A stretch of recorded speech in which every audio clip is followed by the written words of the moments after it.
Comparison price for Thursday, May 21st, 2026. We're a presentation of Bet365. Check out Bet365's 3-goal early payout. When your team goes up 3, you get paid. It's that simple.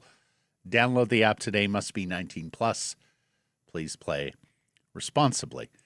Matt Sakaris alongside guest co-host Patrick Johnston, columnist with the Province and Post Media, sitting in for Blake Price today. Mike Rogers and all his Junos hitting switches and conducting things. And for those of you wondering, because some of you have started to wonder, you're like, what's going on here? New front office. They fired the head coach. They may even hire a new head coach. Where's J-Pat? Is a special anniversary for Jeff and Shannon Pettersson this year. They had a Greek adventure planned long ago, so Jeff is out there sailing the seas and exploring everything Greece has to offer. I saw hiking on his Instagram. He will be back on Monday, and Blake has departed for Switzerland and the World Ice Hockey Championships, where he is calling games for TSN. So, yes. Stuck with me? Is that the moral of the story? All right. Fair enough. Pleased to have you. Thanks. Thanks, Matt. Well, the other folks in this operation are on the continents. Lucky them. Yes. When are we going? Matt, let's do a remote. Exactly. When are we taking the show to Athens? Set up. Mike, where do you want to go? Where are we going, Mike? I mean, I'd even settle for Glasgow. Thank you for sitting in. I appreciate the availability. How you doing? I'm very happy to be here. Good. Very pleased. The sun shining in. All that. How has your last week been here? It was a week ago today that we met the new front office. Yes, and, the same day in the morning I talked to Wayne Sparrow. I was chasing 2 stories at once. You're chasing a lot of big stories these days. There's a lot of things going on. Trying to explain the world of the Whitecaps. I think we'll get into that later, but, the Whitecaps on top of everything else in this new front office and trying to understand what it's going to be. It was a very busy week last week, Matthew. Thanks for asking. Mm-hmm. We may poll this one day soon, but bigger soccer story for you. Save the Caps or World Cup coming to Vancouver? Well, I'd save the Caps. Yeah, I know. Me too. $82 million, by the way. Did you see this from the Parliamentary Budget Office? I saw that. $82 million. And we couldn't plan ahead and save BC Sports Hall of Fame. That's a whole rant from another day. But every day. Gracious, just terrible. Been tweeting about that as well. Unbelievable. Thankful that it looks like some space is going to be provided for Jason Beck, curator, BC Sports Hall of Fame, for an exhibit at City Hall. But we'll see. There was a tap in there available for to months. Partner with for the months. BC Sports Hall of Fame and FIFA, have people explore the rich soccer history of this province while they attended matches at BC Place. I saw the gates went up there on Beatty and around the stadium. It is now the fences. You mean gates? Fences? Yeah, fences. I guess because you have to go in the north side. Mm-hmm. South side, east side. I can't even think. You come in from the False Creek side. Right. The last mile, they're calling it, Matt. Truly. Terry Fox Plaza behind fences right now. But yes. Hey, certainly looking forward to the Canada matches at BC Place versus Qatar and Switzerland. We'll see how the stands look for the non-Canada matches there, because you may have noticed, and we've got proof positive here in our surroundings at Wall Center, it's not like the international visitors are flooding in for these games as we thought they might once upon a time. It's almost like the expanded World Cup with itty-bitty minnows are not the attraction that the typical-sized World Cup, where you're pretty much assured of some darn good international sides being here. I did do some research upstairs collecting my coffee before the show from our friends here at the Wall Center. Yeah. They are expecting. They are busy. They are busy. Well, they're always busy here. This is the busiest hotel property in Western cruise, Canada. Cruises. They got all World the cruises. Cup, it's just, here. it's been impossible to miss all the stories about hotel rooms available and what they're going for, not to mention tickets and what they're going for. Yes. As we get closer to the World Cup. Let's get to our daily poll question today. Something we've been kicking around the last couple of days. Does Elias Pettersson deserve another clean slate? You can vote yes, you can vote no. Do so at the Sekerson Price X and YouTube channels. We heard what the Twins had to say about Elias last week.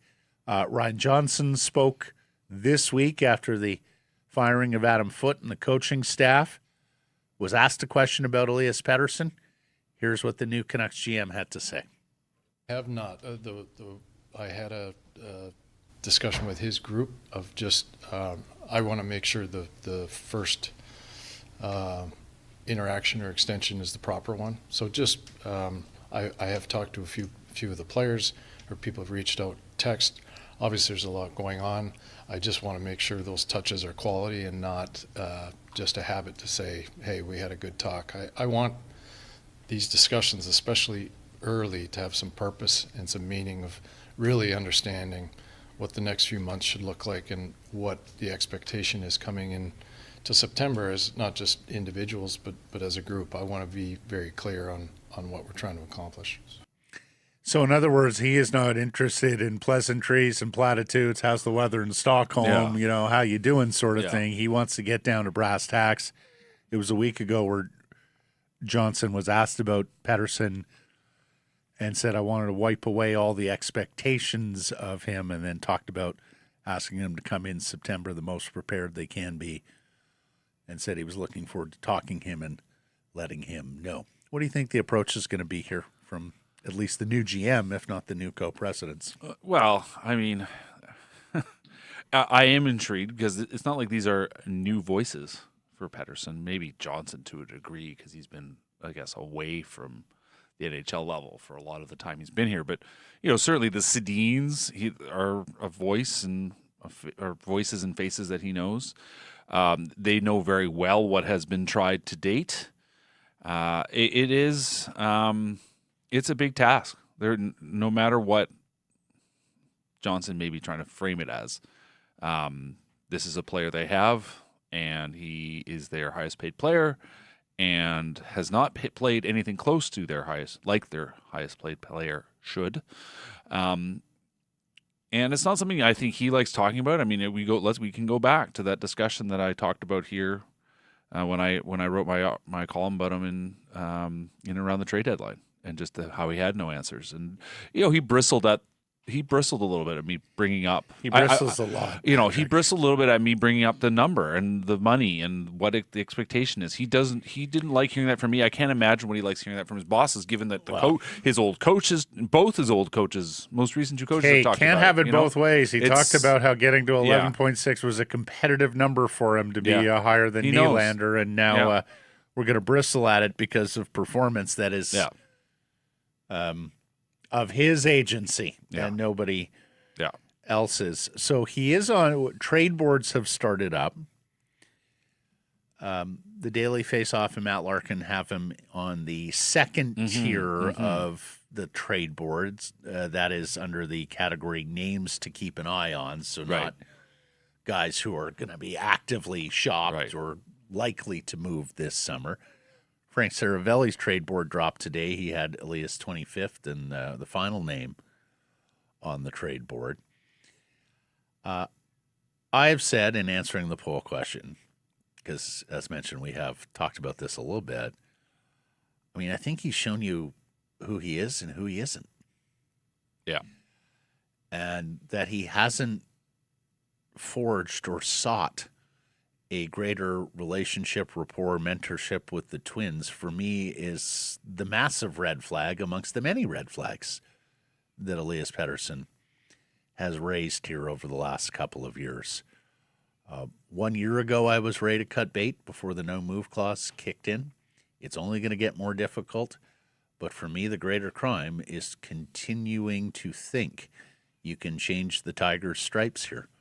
And I do leave open that possibility, but I am far more inclined to move on and get what you can for Elias Pettersson than continue to hold out hope for a third consecutive season, and yet another management group that has already talked about practice habits and preparation and the sort of things that have been lacking with Elias Pettersson over the years. So I recognize you're not trading him at high ebb. You might be trading him at low ebb. I recognize you may not get great return, although I do agree with Brian Burke that, centermen and two-way centermen are scarce commodities in the NHL. I do think amongst 31 suitors, you will find someone. Now, whether he's willing to waive to go there, who knows?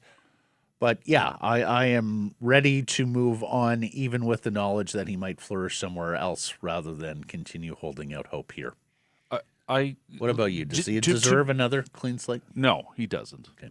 But that said, you still keep working with the player because there was talent there. The contract didn't come out. Oh, you have to work with him until the day he is not a Vancouver Canuck. Of that, there is no doubt. The contract didn't come out of nowhere. And to Berkey's point, listen, I think that the LA Kings thought long and hard about trading for this player, and then ran into their injury crisis and kind of. Still think they might, Patrick. Yeah, well, yeah, they might. Or listen, if you're the LA Kings, I think you're probably chasing after Austin Matthews more than him. But you're right. Fair. There's a few teams I think that would look at him and say, listen, yes, he's making a huge wage. By the way, his salary this year, $14.45 million in real American dollars. But if you are looking to take a bet, he's a player that, listen, if he gets a fresh start and a real fresh start, not just here, but somewhere else, there is reason to think that he will regain this talent, right. New coach, new dynamic, all that stuff. Maybe a new system, a better system that suits him better, maybe better wingers than he has played with here. Well, in Vancouver, maybe not having to carry the mantle of a frontline player in a Canadian market or the highest paid player in a Canadian market. And as we'll talk about later, we're in an era of talent accumulation in the National Hockey League because everybody has cap space. These massive rises in the salary cap the last 2 years have created an environment where $11.6 million is less than what it used to be in a flat cap environment, where you were a little less concerned about the salary of a player as you are the aptitude of a player. It's not quite the jigsaw puzzle it used to be in a flat cap environment, or even in the previous environment where the cap would rise, but not by the $8.5 million chunks that we're seeing these days. More from Ryan Johnson from Tuesday, but he was asked about changes by next season. You can take a listen to this and infer what you will about number 40.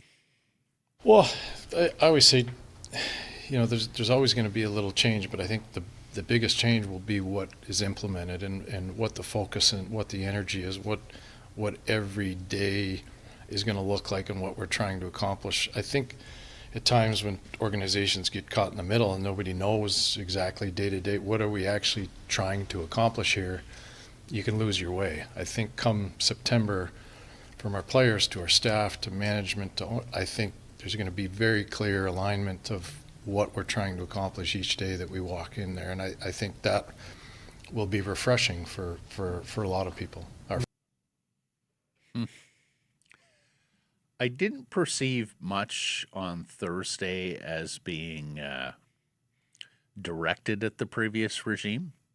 I think you can interpret that, but I, at least as I was listening to Ryan and Daniel and Henrik, Johnson's gone a little bit further down that path here since. Like when I heard that refreshing, I was like, ooh, that's an interesting choice of words. And I say that because it's a big day for Canucks general managers here on Sekeres and Price.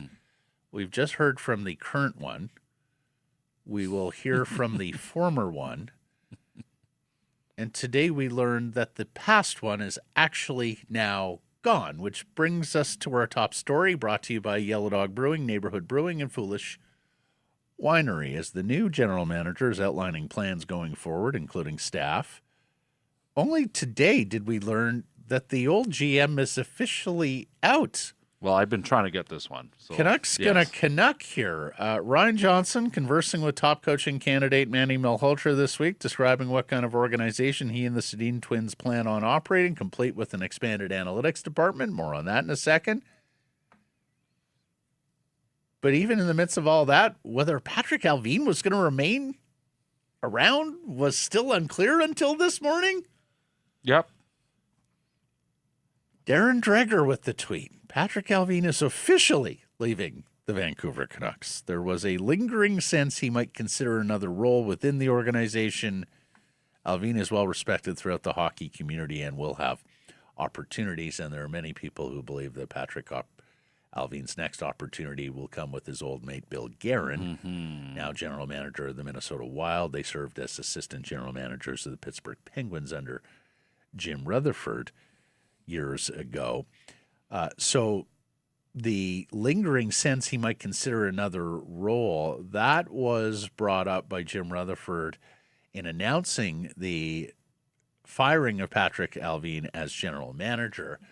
As JPAT was able to flesh out for us, Allvin's wife does a very good job here in Vancouver. Apparently the family quite loves Vancouver, and that there was a belief that this was one of the few executives who could take a diminished role in the organization and still be willing to help and be willing to and be happy in serving in a role that, you know, is along his background and along his area of expertise. But that is not going to happen now. I thought there was little chance of it happening when it was first broached. I think it had even less chance of happening after the Sedins and Ryan Johnson took over. But you said you were working on this story. Well, Is there I anything kept- you can fill in further on all of this? Like, did they want him to stick around for the draft or something of that order? I think it might have been along those lines. He certainly was around the meetings, the amateur scouting meetings, which I guess were, last week? Pro scouting was the week before. Yeah, there was a story. He walked into Rogers Arena last week as all sorts of meetings were going on. He was there for at least one of the days. I don't know what role he played or anything like that, but yeah, I certainly can say that was the case. Well, the one thing we should clarify, though, is so the final building of the draft list, Yeah. if I'm not mistaken, the Canucks have put out a little video on that, in-house media. It is a year-long process involving a lot of far-flung scouts, so it does require a degree of organization, orchestration.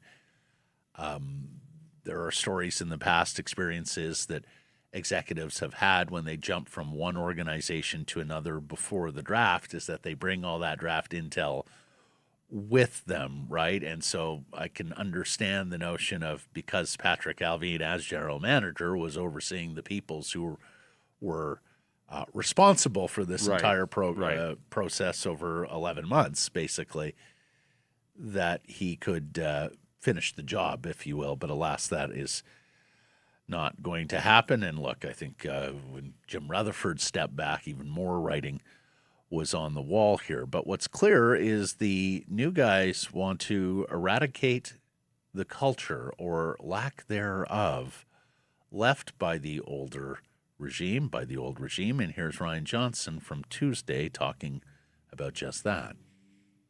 Well, first off, is the environment is my utmost priority in moving forward with a young group, and I've said that before. So between your coach, your manager, president, again, we come back to being aligned, and we have to make sure that we all have the same vision, that we're going to stick to the teaching, the everyday, the work habits, the 8 a.m.s, not the 7 p.m.s, are more important, and when we can't lose sight of that. But when you got total commitment from everybody on board, good things start to happen very quickly.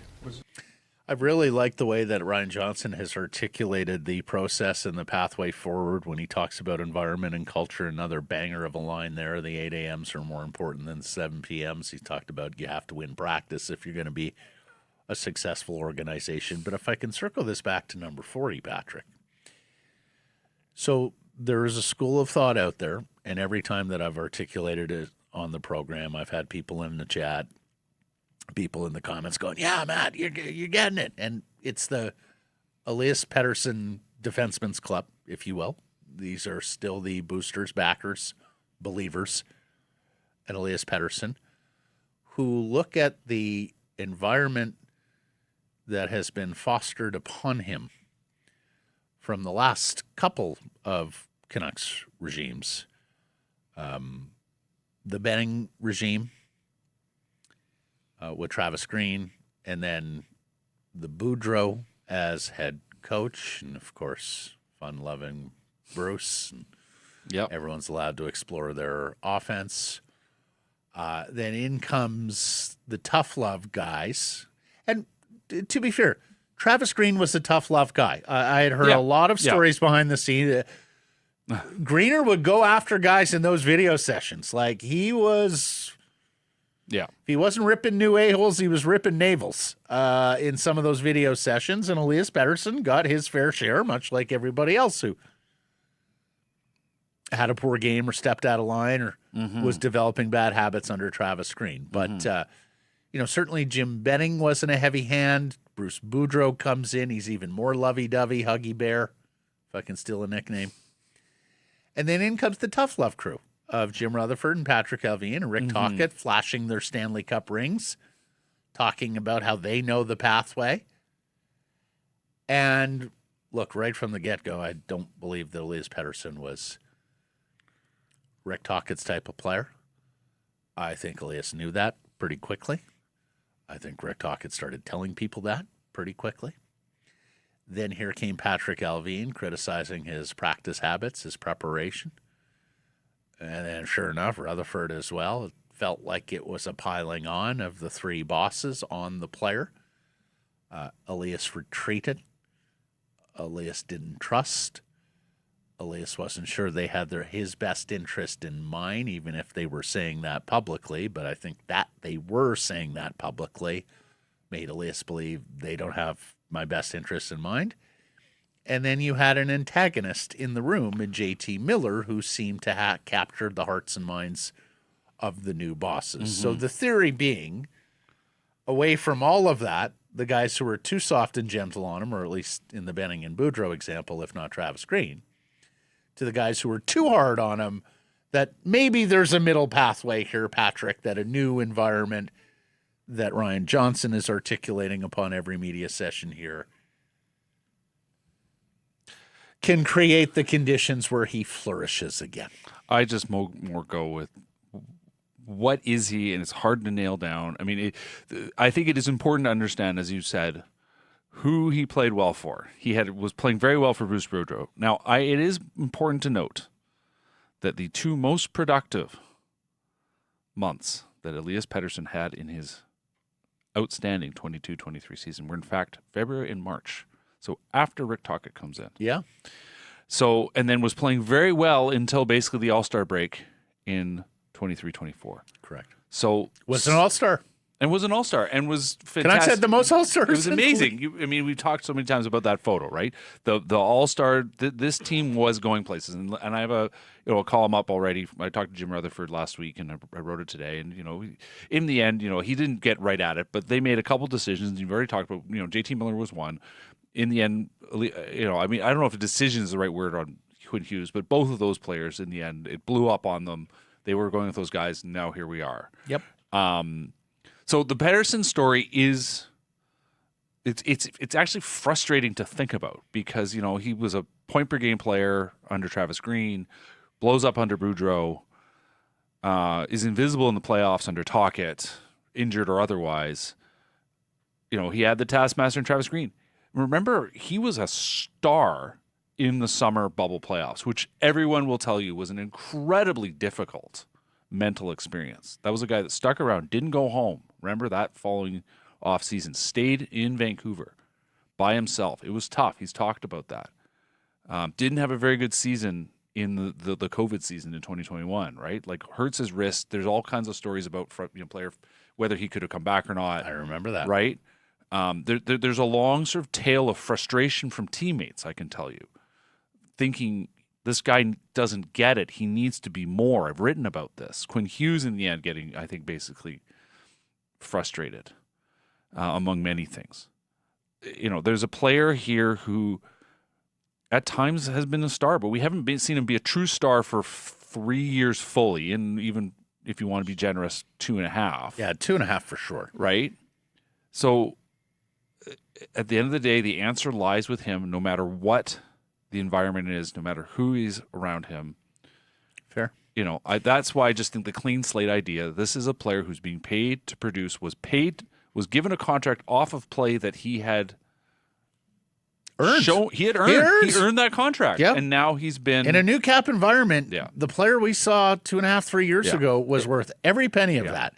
So for 100-point scorer who's very good defensively, that is absolutely, who is equally a finisher and a setup man, is absolutely worth that. And so my point is, so for all the kind of talk, needs better wingers, needs people to be nicer to him. There has been a lot in there where he has done well, and then there's been a lot where it hasn't done well. And I think fundamentally, at the end of the day, it comes down to the player, and that's what matters.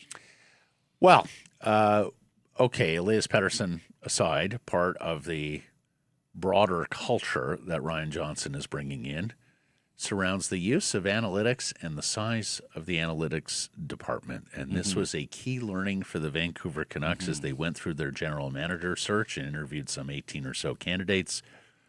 And it had Johnson this week declaring further investment in that unit, led by the head of hockey analytics, Aidan Fox. Here is RJ on building up the analytics staff. Yeah, and those are discussions we're having. I think we've got great leadership and a great director there, and Aidan Fox is phenomenal. Now I just want to say, what more do you need? How do we build this out so that you feel like you've got it? Is it more resources? Is it more people? But that's something as a group we have discussed and are fully prepared to do. What I love about that, and there's been a lot of things over the last week that I've found just really perked my ears up and got me feeling more optimistic about the Canucks than I have in a long time. What more do you need? And I love that on two fronts. Number one, the investment in the analytics department, and of course comes with the suggestion that it's going to be more influential going forward. But also not Ryan Johnson going, oh, I have the answer. Here's what we're giving Aidan Fox. It's no, Aidan, what do you need? Yeah. So good. Awesome. Ask the question of your employee, right? Of the guy who knows the area better than anyone else. What else do you need? As opposed to, oh, here's what we can give you, or here's what we are giving you. I'll just note on this, by the way, somebody was pointing this out to me. If you go to the Canucks website, under Hockey Operations, they've actually added an analytics tab. Oh, good. So all four of them That's like new in the last week? This is literally in the last few days. You've got Aidan in charge, and Ryan Beach, and Miles Hoken, and Luke Wismer. Right? All four of them are there. Good for them. And we talked to Rachel Krychak yesterday, who said Miles is going to be a key player in all this, too, in terms of being the link between hockey ops and the analytics side.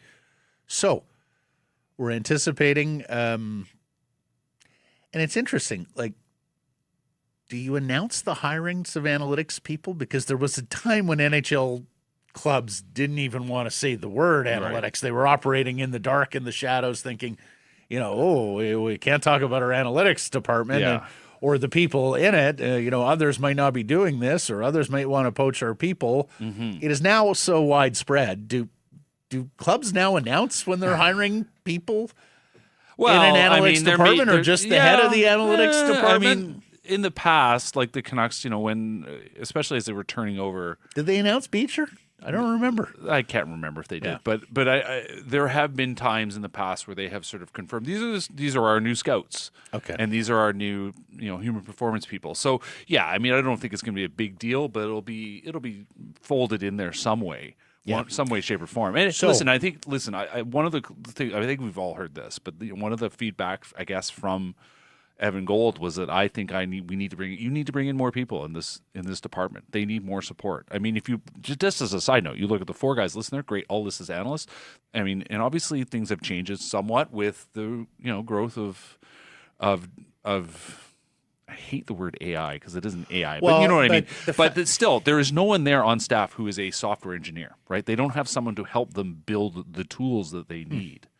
And that's something interesting. other teams have. You know, you look at the teams with the bigger staffs like that. Toronto had that, and Pittsburgh has that under Kyle Dubas as an example. But other teams, they're not alone in that. Other teams have the invested fact of the matter heavily is in all that. This is a far broader topic than the Canucks or the NHL or the world of hockey. Yeah. Like the whole world has shifted towards more data-driven decision making. Like we can give you examples from this very program that when we moved into the digital space, suddenly we saw all this data on our audience that wasn't available to us and still isn't available to you in a radio or a traditional media world. And it allowed us to curate and craft this program a little bit differently than we would have if we were flying blind without the intel on the audience. And I'll give you a brief example. In the early days after we took this show digitally, so this is 5 years ago, one of the things that we learned quite quickly was that we had a lot more 20 and 30-year-olds watching, I guess back then listening, because we weren't quite yet video, to this program than we ever did in our sports talk radio days. Yeah. So we made concerted efforts to go out and try and recapture. And people don't often talk about this demo. We used to joke about this. We were out there seeking the 50, 55, 65 plus demos because those were the traditional sports talk radio listeners, and they weren't listening to podcasts back then. And so we had marketing efforts that specifically targeted those folks, Patrick. And the great news is those demos have now picked up on digital media and podcast listening and YouTube viewership in much larger measure over the last 5 years. So very brief example, but yeah, the whole world is going data driven. And now just to quickly as an example, just give an example of what other sports are doing, because I mean this will come up a little bit with Mike later, but and you just mentioned it, but like AFC Bournemouth, right, in the news this week because they helped Arsenal win the title by holding Man City, but they finished sixth. Like this is a small club, finished sixth in the Premier League, absolutely leaning in on analytics and all stuff. Currently, this was a job posting that closed this week called Emerging Performance Data Science Sports Analytics. That was a job that they were hiring for it. You know, that is Sounds not like a the job, title of a thesis, right? You know, qualifications, degree in a related field, inspiration for Python, R, and Tableau, right? But like you're looking for Python. You're looking. There's a serpentine element to the job. You're looking to find new things. It's literally Python's a programming language, man. Get with it. See. Anyway, so is R. Anyway, but the point is that other sports are looking beyond the obvious. Hey, and we got a gentleman on the program who talks about just that at the end of a long interview. Yeah. So expect changes in analytics. Not so at the middle manager, second level, if you will, of management. They are hiring an outside AGM to replace Ryan Johnson as the general manager of the Abbotsford Canucks farm team. But it was a full-throated endorsement of Cami Granato and Emily Castengay, the existing AGMs. Here's RJ. Yes. They nothing has changed with our current staff. Obviously, I am working through making sure that I've got the right help and support. I need to be challenged. I need ideas. I need people around me, and obviously with me stepping out of my current role, like I said, the Abbotsford component is very big for the organization. Yeah, to say the least, because Ryan has done yeoman's efforts there, and of course it paid off in a Calder Cup championship last spring. As for who he would look at from outside the organization, well, he wasn't going to drop names, but he did specify some characteristics he would be looking for from external hires. Here's Johnson. Well, it's all, they have to fit to what we're trying to do here. Obviously, it's no secret. I like to work with good people that have a good skill set that fit to a team environment. So anything I'm looking for in any position, those are definite prerequisites for me. I want to inspire them. I want to allow them to do their jobs, but I've got to know there's those certain few things are in place before we can do that. Yeah. So we'll see who they bring in, but I think it's look. I'll just say this, and I'm saying this admittedly without the full breadth of knowledge of everyone who is in the Canucks organization who may be an internal candidate, but I am saying this to, well, as we've talked about over the last few days, one of the concerns I had about this management group was, would they be ruthless enough? Could they move on people where longstanding personal relationships are at hand? Because now you've got to be their boss, and now it becomes a professional relationship and not a personal one.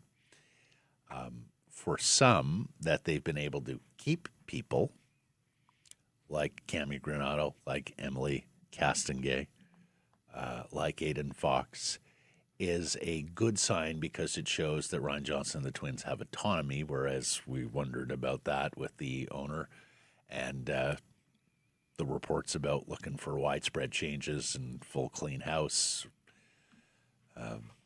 and all the things that may have applied if they had chosen an external candidate as the general manager or president.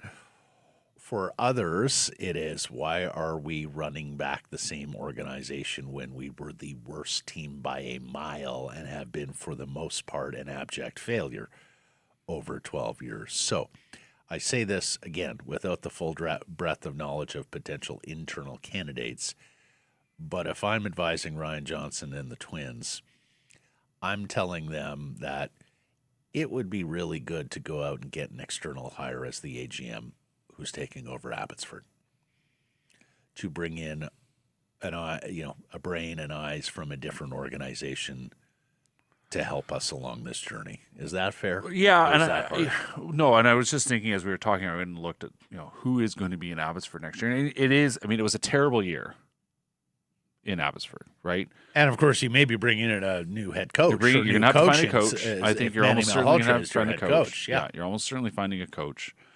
But you're also just looking at what that roster is going to need, and that's something that in the past, Ryan needs prospects, and more prospects. But you can't just. Part of that, you can't just have prospects. Right? I understand that. But so I'm taking my cues from our good friend Dave Hall of. That's fine. No, and that is your top 6, your top 4. You want as many prospects there as possible. Yeah. Then you round out the rest of your roster at the HL level with the journeyman. Yes, but you need to find the right ones is what the point I was going to make. Fair. that you need to find guys that are going to fill out your roster in a way that, Phil DiGiuseppe, right? That kind of guy. Yep, for sure. So that's an important recruiting thing, right? That this job isn't just, as you said, a guy that can push back and give some outside ideas, but that fundamentally is also the same kind of recruiter that Ryan Johnson was if you look at that Calder Cup team.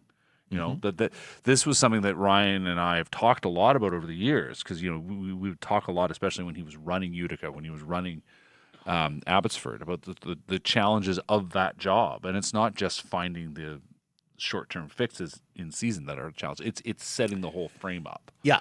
And so that's going to be a very important hire. Question. There is absolutely no doubt. In terms of the prospects, you may well see Braden Coots there. We've had that conversation. Gabe Sherratt, we're going to talk about him in a second. Riley Patterson played a few games for Abbotsford at the end of the season.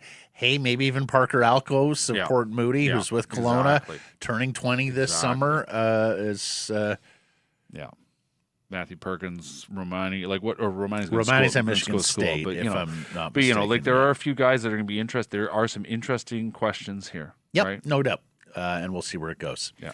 Yellow Dog Brewing's Chase My Tail Pale Ale 473 ml 4-packs are on special for the month of May. Look for it on sale at private and government liquor stores. There are a couple of really good stories, and it's still early, and yes, level of competition does come into play here, so grain of salt. But there are a couple of really good stories for the Vancouver Canucks taking place at the World Ice Hockey Championships. One of them surrounds erstwhile third-line center Atu Ratu. 3 goals in 4 games at the Worlds. Here you see him scoring, really one that the keeper should have had here. What has happened to Latvian goaltending? Is that Arturs? That can't be Shilov's. No. Can't be letting in a goal like that. He's wearing 88, too. Gosh. Anyways, he's got points in all 4 games that Finland has played thus far at the Worlds. Now, let me just be clear. I think most of what happened last year is on Aatu Räty. Yeah. I think he was one of those guys who didn't necessarily come in tip-top shape. He has the agency. But I also don't think the coaching staff did him many favors, particularly after David Kampf was brought in. And let's bring up this tweet from Hamalytics. I love this account. Broke it down from October 21st to November 15th. Aatu Räty playing 12-16 a night at even strength. We know he was starting most of his shift starts were in the defensive zone because of how good he was as a face-off man. Expected 4 goals for total there is above 500. The goals for percentage is actually quite above 500, and he was first on the Canucks on both ledgers, as Hamalytics points out. And even his 5-on-5 points were okay. Then Kampf comes in, his ice time drops a whole lot, and he starts getting scratched. And he starts getting scratched when they're destitute at center as well. Yeah. Which did not make sense to me, and frankly, it was on Adam Foote and his staff. Bottom line, there could still be a very serviceable third-line center here. And you hope that Aatu Räty has a good tournament, and then big summer, and comes to camp, as Ryan Johnson has been saying, in tip-top shape with a clear understanding of the expectations and the standards that are being set. But where are you on Räty?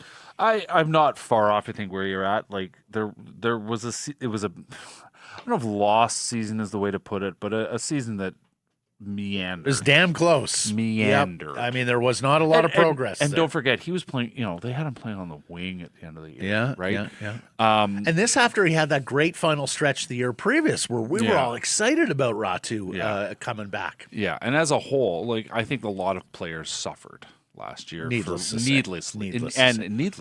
One guy who did not was Linus Karlsson, though. He was able to step up and progress, one of the few, and he's the other good news story at the Worlds. He is averaging a point per game.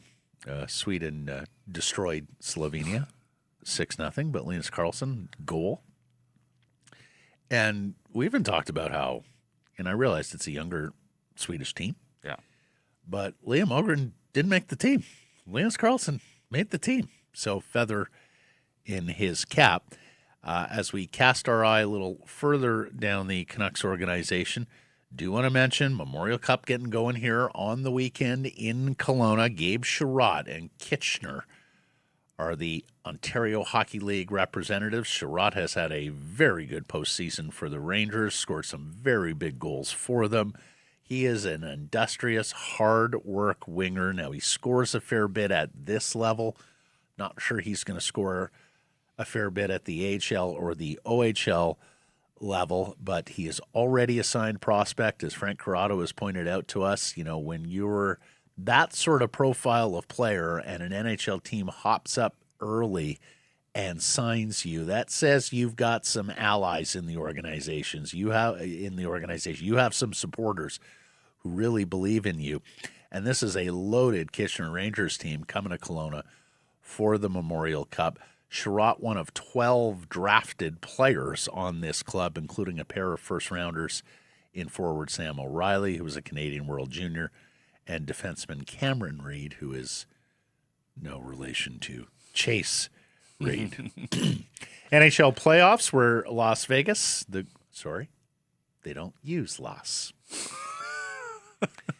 Vegas Golden Knights, VGK, ABV. Take game 1 of the Western Conference Final against the Colorado Avalanche in Denver with no Cale Makar for the Avs.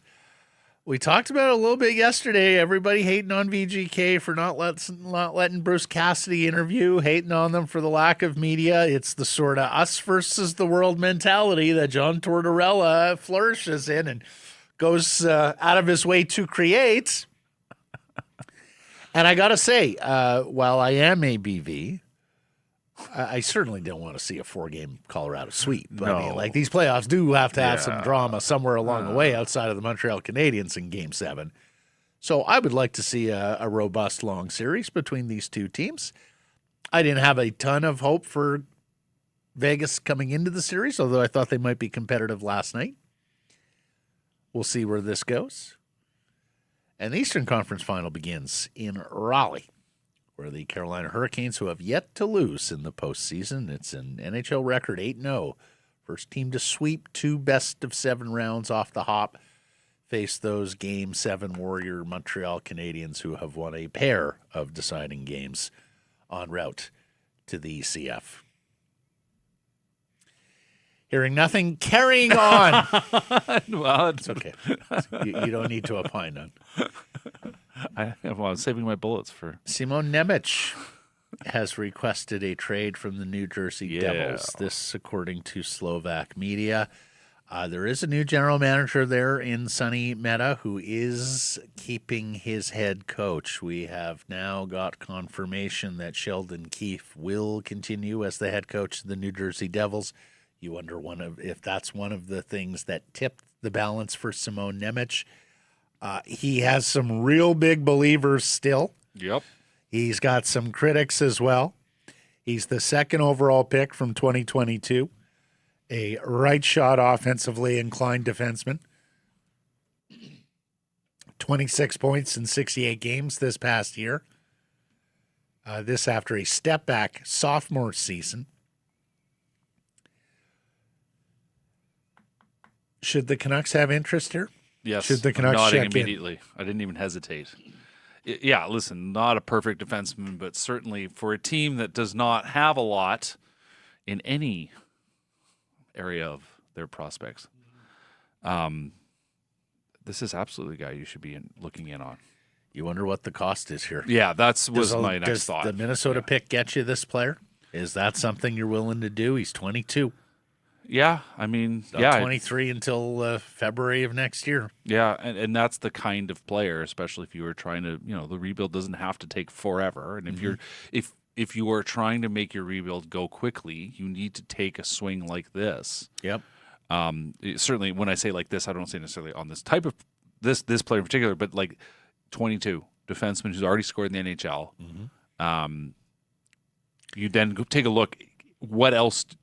What are the flaws? And can we look at a player who is better than this, or is this the best we're going to get? Yeah. Because I think if you're talking about 24th overall, like 24th overall is going to be should be a good player, but it's not necessarily a home run like this kid. It's this not kid only could be. the upside I think would be greater here. The other thing is going through a rebuild. You have the time at your disposal to have him work through whatever flaws he still has. You do wonder whether San Jose is going to be involved here. It seems like San Jose is going to be shopping heavy for defensemen throughout the summer. You wonder if Seattle down the I-5 might get involved here as well, because they're also looking for upside and star potential. So I suspect there will be no shortage of suitors for Simon Nemec. If I'm San Jose, I'm thinking long and hard about too. Like, what do I do with that pick? Because they could get a very good defenseman with that pick. Well, you're not giving it up not for this Nemec. guy. Yeah, No, not he's for this guy. Not for this guy. For sure. I mean, they should be for sure. swinging bigger than him, I think. Yeah. All right, let's get to our menu today. As always, brought to you by our friends at Greta. Fantastic spot to pregame or postgame. You are mere steps from the arena or the stadium. And if you're planning a private party, Greta is a fantastic spot. Your guests will have so much fun. The arcade that is all around this bar has a game for everyone, whether it's Pop-A-Shot, whether it's old school video games, whether it's new school video games, whether it's some of the racing simulators. You'll absolutely have a blast. The menu, approachable street food, something for everyone there as well. To book your event, for more info, go to gretabar.com, Greta 50 West Cordova. Let the games begin. I did not, for the life of me, think we would get 38 minutes with Mike Gillis, the former Canucks president and general manager, but that's what it turned into. It was just a fantastic conversation with someone who, needless to say, we've known for a long time and is very intelligent. We wanted to ask Mike about Ryan Johnson and the Sedin twins. Of course, he knows all three from his tenure here as Canucks GM. All three of them played for him. They brought Ryan Johnson in as a player. They brought Ryan Johnson in his first job as a hockey executive or coach or post-playing career. So we have the full conversation with Gillis about Johnson and the twins, and he used the word perfect several times. You did. We also ask him about Manny Malhotra, who's not yet the Vancouver Canucks head coach, but hey, stay tuned for that any minute. And we ask him about his experience interviewing for the Toronto Maple Leafs gig. Later in the program, we'll talk to Rob Williams, the national sports editor of the Daily Hive. We'll hit the poll question with Rob on Elias Pettersson and clean slates. We'll talk to him about the Sedins and Ryan Johnson and their plan going forward. We will also talk about the Canucks in the community. And there was a very, I think, important video put out yesterday by the Vancouver Canucks on their social channels about the community work that is going to be a part of the Sedin and Ryan Johnson program. Later in the show, we'll talk Whitecaps and stadium sites with this guy who's doing all the digging for the province on the story, including Thomas Mueller and some German money coming to the rescue. There's some word out there. We'll get into the match that's coming up against San Diego, the last one before the World Cup break. We'll check in on BC Lions training camp. Blue Jays got another splendid start from former Vancouver Canadian Trey Savage. Vancouver Canadians got another splendid start and some home run power. J.P. Crawford changing positions down the I-5. Plenty happening in the world of sports these days, so you're going to want to check today's program out. Last bit of business here is our Bet365 bets of the day. I know where I'm going, but our guests are first off the tee here. Paige, what you got? Well, you've already brought the game up. You brought up game one last night between the VGK and the ABBs. Just don't call them loss.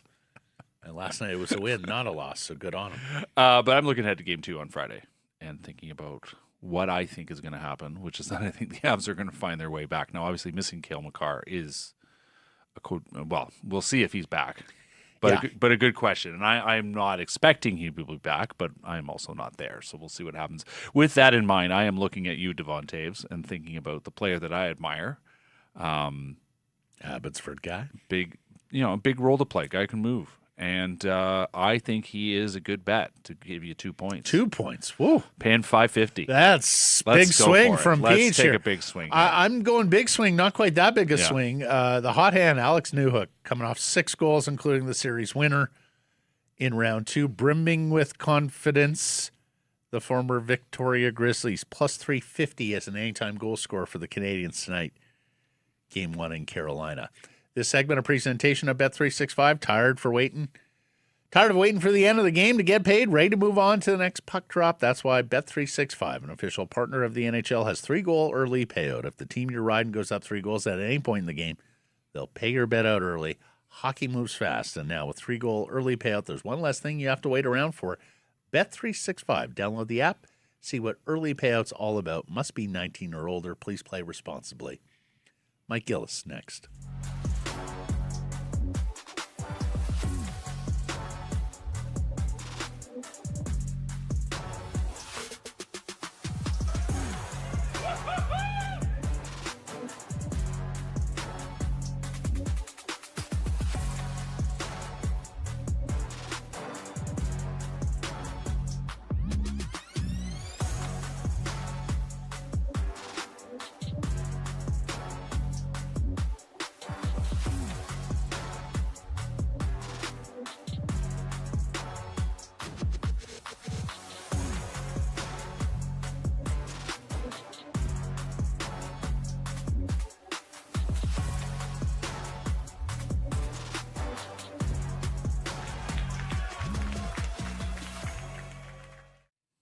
Harrison Price from the historic Wall Center. We're pleased to welcome back to the program the former president and general manager of the Vancouver Canucks, Michael D. Gillis, or as you call him, the senator from Oak Bay. That's what you call him.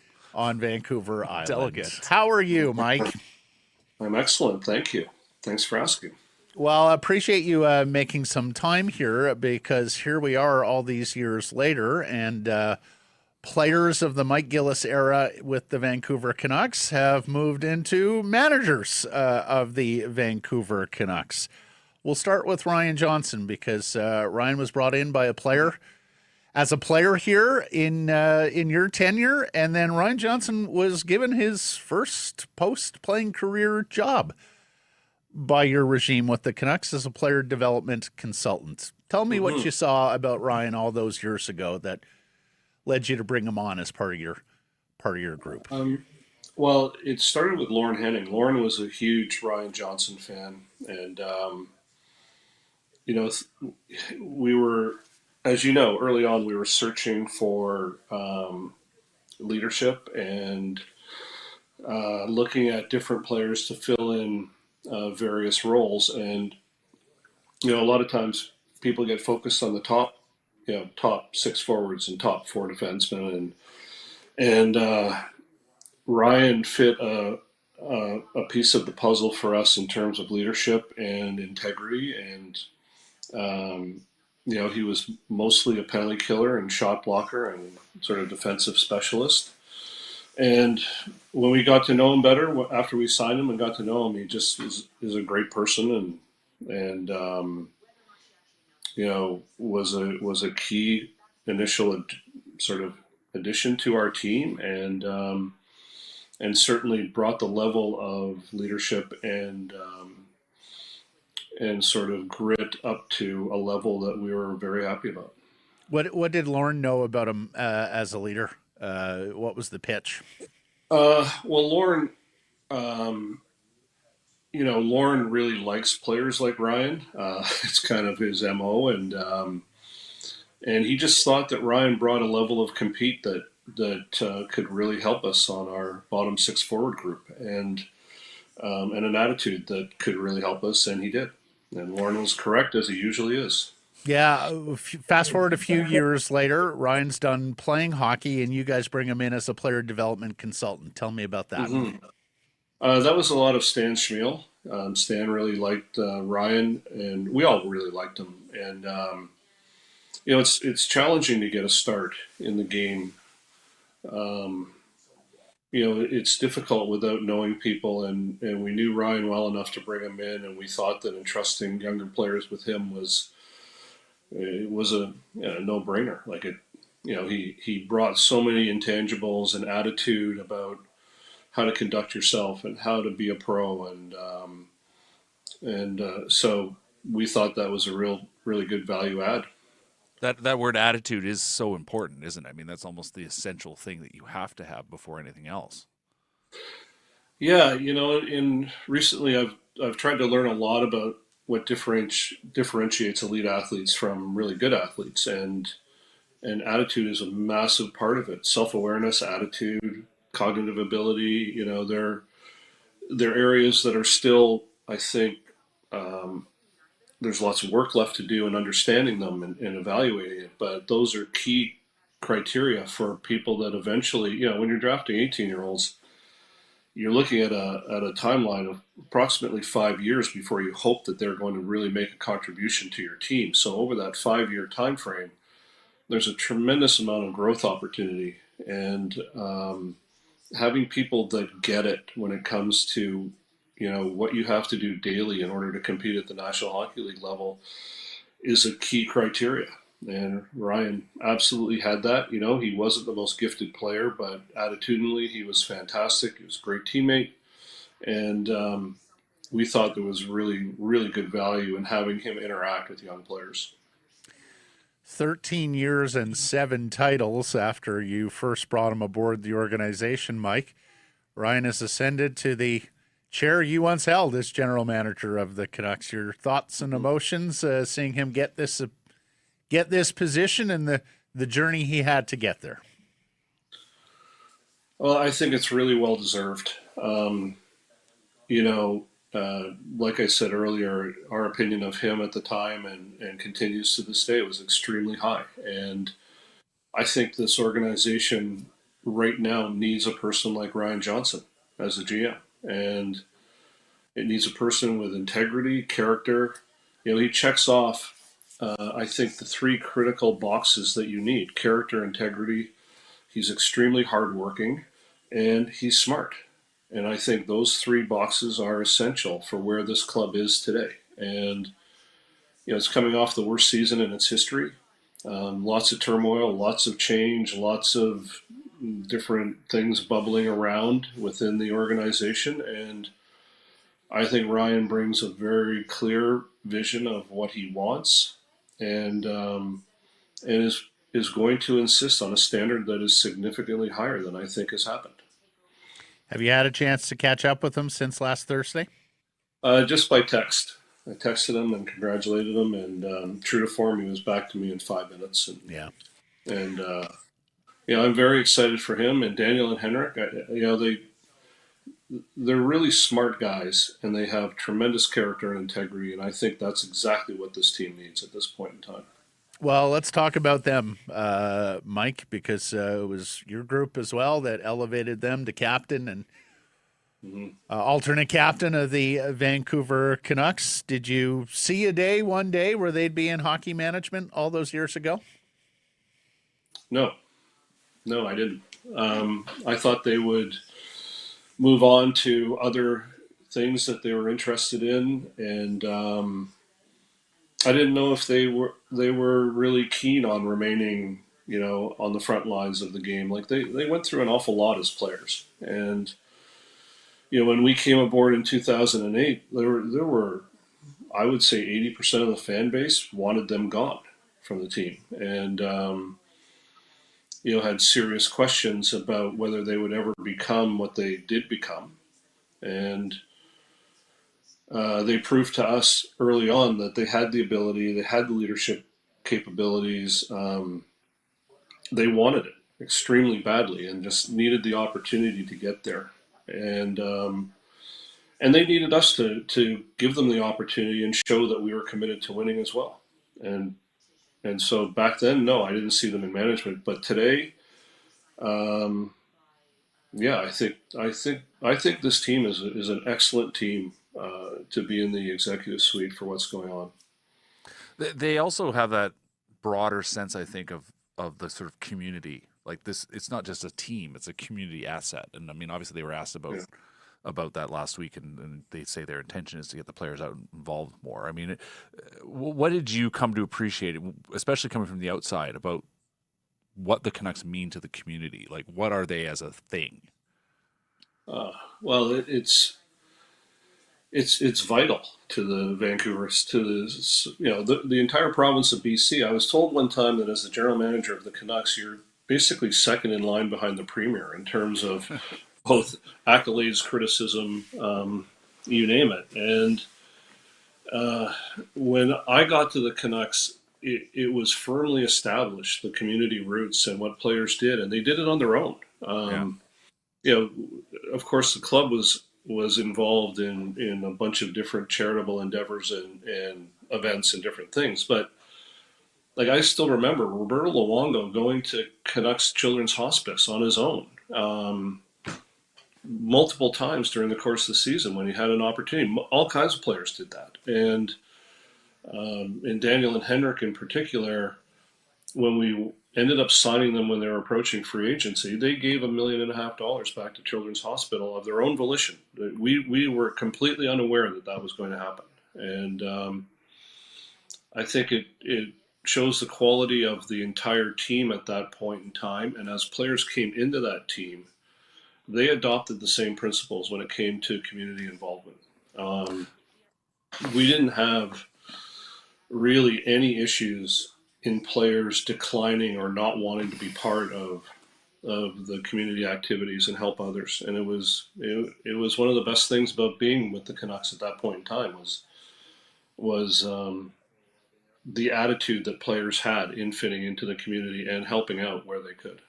I asked them last week whether they had sought out any of their predecessors, whether it was you or someone else, about sort of what they should be thinking about. And they said not directly, but if they had called you, what would you have What would you have counseled them about looking at this job? Well, you don't want to say disparaging things about anybody, but I think that their character, in terms of their authenticity, their integrity, they need to maintain those principles no matter what's going on around them and no matter what the criticism may be. And they need to be patient, and they need autonomy to make this work. Um, that's the reality. And I think when they present their vision, I think it's going to be solid with Ryan, and they just have to maintain it. They have to stick with it no matter what's going on around them. And, these jobs are, I keep saying to people, these jobs are incredibly challenging because you're balancing so many different issues at the same time. And in a place like Vancouver, there is a ton of public scrutiny that you have to endure. And sometimes it can cause you to not be yourself entirely at different points in time and get frustrated. And I'm hopeful, and I'm very confident these guys will not succumb to that kind of pressure. And I think they'll do an excellent job. Mike, one of the things about the Twins' journey, it's funny because when I moved here in '07, I was told like the Sedins should be on your do not interview list. They don't ever say anything. And then you guys made them captain and alternate captain. And suddenly Henrik in particular turned into this like statesman for the team, for the dressing room, for the organization. Yeah. And like he's talked about this, that he wasn't ready earlier on, but when he got that C, that really sort of liberated him and contributed to his maturation, not just as a player, but as a person. Blake's been fond of telling the story in the last week that they came into our studio once shortly after their retirement, the week of a big NHL trade, and completely unprovoked by us, started talking about some of the particular players in the trade and the one guy that they didn't quite like his work ethic and thought he could be a better player. We didn't realize they were as opinionated as they were. When you got together with them and had the leadership group meetings, like how opinionated were these guys? How firm were their convictions when you talked about different players and situations around the team and around the league? They were very firm, but they were also very guarded. Like they wanted to protect their teammates as much as humanly possible. And, one of the keys that we found in modeling leadership is that you have to give them authority and autonomy. So we said to them, like, this room is yours. You guys run it. You control it. And they had incredible support with guys like Kevin Bieksa and Alex and even the quieter guys like Sammy Salo. They got it. And they came to us when there was a problem. But they were really strong in solving those problems on their own within the group. And it was great to see because great teams have great leadership and people accept that responsibility, and some people are well equipped to do it, but it's not a when I hear people say, oh, they're a born leader, there's no such thing as a born leader. They learn how to lead, they learn how to manage a group, they learn how to be diplomatic, and they learn how to voice their opinion when it's necessary. And so it was a natural evolution as that team grew in stature and got better on the ice that we had to entrust them to run that room the way they saw fit. And we trusted them to do it. And they did it well. All three of them clearly have seen, I think, how hockey works, both as players and obviously having worked for the team for a number of years now. But, no one knows everything. If you were them, who would you be looking to bring in to perhaps add to the front office in terms of whether it's an AGM or someone below that or around that? Well, as you guys know, I've done a lot of thinking about how to structure these organizations for sort of high functioning, elite level performance. And in my opinion, it begins off the ice. Like if you're not doing things correctly off the ice, you're never going to get there on the ice. And when I looked at the org chart for the Canucks, which I did the other day because people were interested in different things, and it's really lean. Like, it's very lean, and the analytics part is really good because there are some incredible analysts out there that people haven't heard of. It's the flavor of the month now.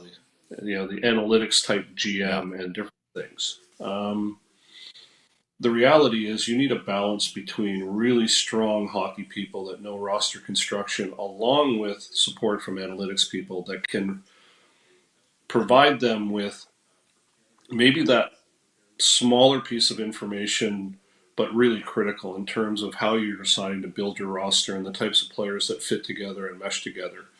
And one of the things that I've come to conclude is that when you've decided on your coach, you have to ensure that the players you bring in are able to be coachable by that coach.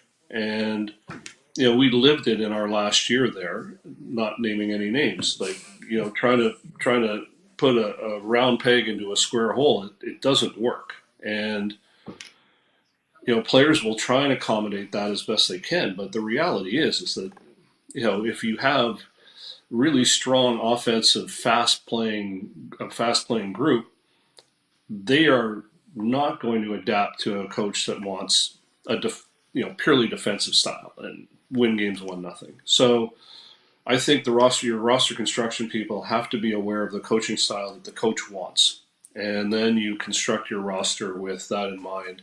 And the analytics people, if they're really strong, they're going to provide you with certain information that supports that roster construction.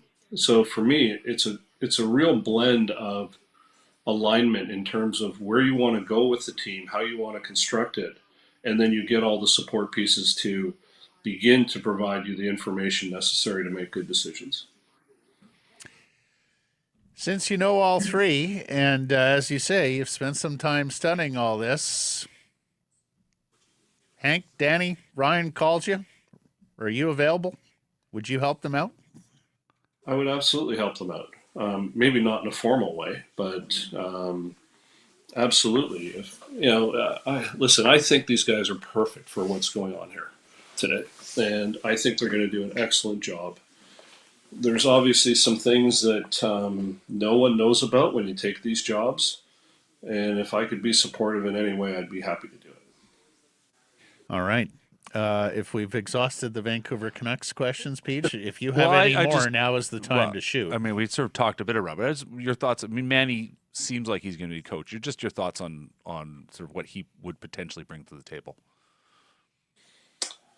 All the same qualities that the other three have, for sure. I told Manny this when we signed him. And Manny was a critical signing for us, and the injury that happened was really devastating for our group and what he brought to that team. Just such an innocuous, stupid play, and to have that result was I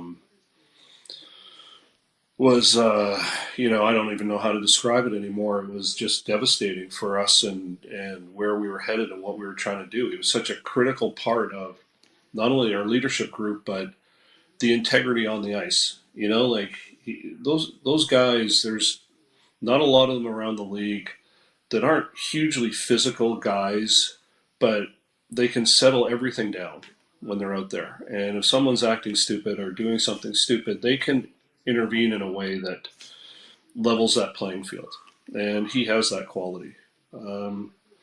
So that was a really challenging thing. But the first time I ever encountered Manny, we were in New York City, and I was having dinner with Wayne Gretzky and a buddy of mine who's in the investment business, and a bunch of Rangers were at this restaurant. And afterwards, we were out on the waiting for a cab, and I saw Manny come out with a group of players, and they all kind of moved along the sidewalk, and he turned around and gave a person who was struggling some money on the street, and he did it in a way that no one saw. It was just him, and that stuck with me throughout. I was an agent at the time for a long period of time, and when we had a chance to sign Manny, that little bit of information. It's amazing how a little bit of character information can go so far in your decision making process. But after we signed him, I told him about seeing that and how impressed I was at the time with just how he went about it. And if Manny becomes the coach of this team, I have no doubt that they're gonna be a really strong group. They're gonna have a good plan, and they're gonna be able to execute on that plan at a high level. And obviously, there's a lot of buzz around his son as well. Would that matter in your framing of whether to pick him at 3 or not? That his dad is now the coach. It would matter. Yeah, it would matter. You'd have to make sure that you have a very strong plan around that and how that was going to evolve. You know, it's not Pee Wee hockey where the one kid's dad coaches the team. It's the NHL, and I have no doubt that they would be certainly professional enough to handle it and make it work. I do worry about the fandom and how they might interpret different things in that scenario, and people, as you guys know, I mean, people, anonymous people on the internet love to make stuff up and suggest there's rifts and there's this and there's that and everything else. So I'd try and be very conscious of having a plan around that stuff. Well, I think we have no doubt Manny would be professional enough, and Caleb, if he's to chip off the old block, the same. But it's the other 22 players in the room too, right, Mike? Like that affects them in a way that is irregular from a typical NHL dressing room. It would. It'd be unique, but I mean, we tried some unique things in the past. We made our goalie the captain, so we weren't afraid of unique situations. Fair enough. We're talking to the outside the box guy. I forgot for a second. Like that to me, I think that if the players in that room are strong enough and confident enough in themselves, they'll understand that it's a coach-player relationship when they're in that environment. It's not a father-son relationship; it's a coach-player. And if Daniel and Henrik and Ryan create a leadership model that I think they will, and I'm confident they will, I don't think that would be an issue. Yeah. Your name's been in the news a bit. Mm-hmm. Would be remiss if I didn't ask you. I mean, from the outside looking in, Mike, it looked like you got pretty far down the road with Keith Pelly, MLSE, and the Toronto Maple Leafs. What can you tell us about that experience? Well, most of the reporting was inaccurate around that piece. I've been pretty clear that I think there's a role for me in an organization, but it's a very specific one. That it's not that I wouldn't do it, but I don't really think that a really well-constructed organization that guys my age should be on the front lines on a daily basis. That's my opinion. And I think there's a role that is highly constructive in how you go about things and how you structure things and how you think about things and the people that you put in certain chairs that are influential in your success. So yeah, there's the role like that. And I made it pretty clear early on that I thought that's where I would be best suited at this particular point in time. And as you guys know, based on past experience, if I don't think there's alignment in how you view the organization and how it's going to evolve and grow, it's not really a place for me. I really think that the best organizations have very similar qualities, and they have great leadership, incredible alignment, and they make decisions that are based on evidence. And so there's a role for, I think, someone like me to ensure that all those protocols and standards are maintained all the time. But, the real heavy lifting, like what Ryan Johnson's going to do with this hockey club, it's probably better suited for a guy his age with his experience and having the support system in place to make it work really well at a very high level.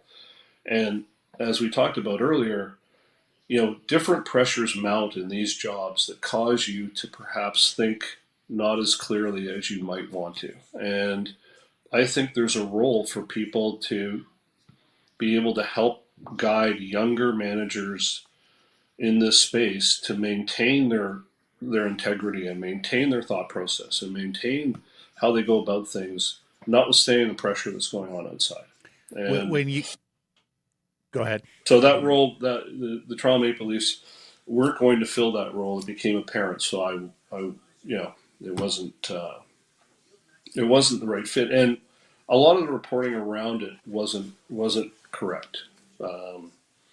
It just wasn't accurate. So when you answer the question like that, Mike, my follow up is, does that mean the Leafs were not willing to let you bring in the people you wanted to bring in?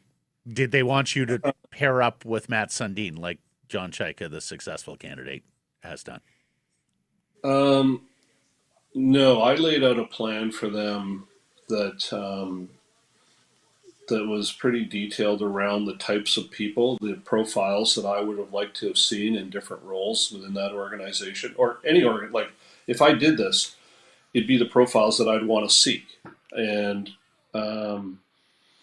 it means like there's a lot of short-term pain when you do these things because letting people go is not the most pleasant thing, and there's a cost associated with it, and you have to ensure you can get the people that you want to get into those seats that you think are critical to a really high-functioning place.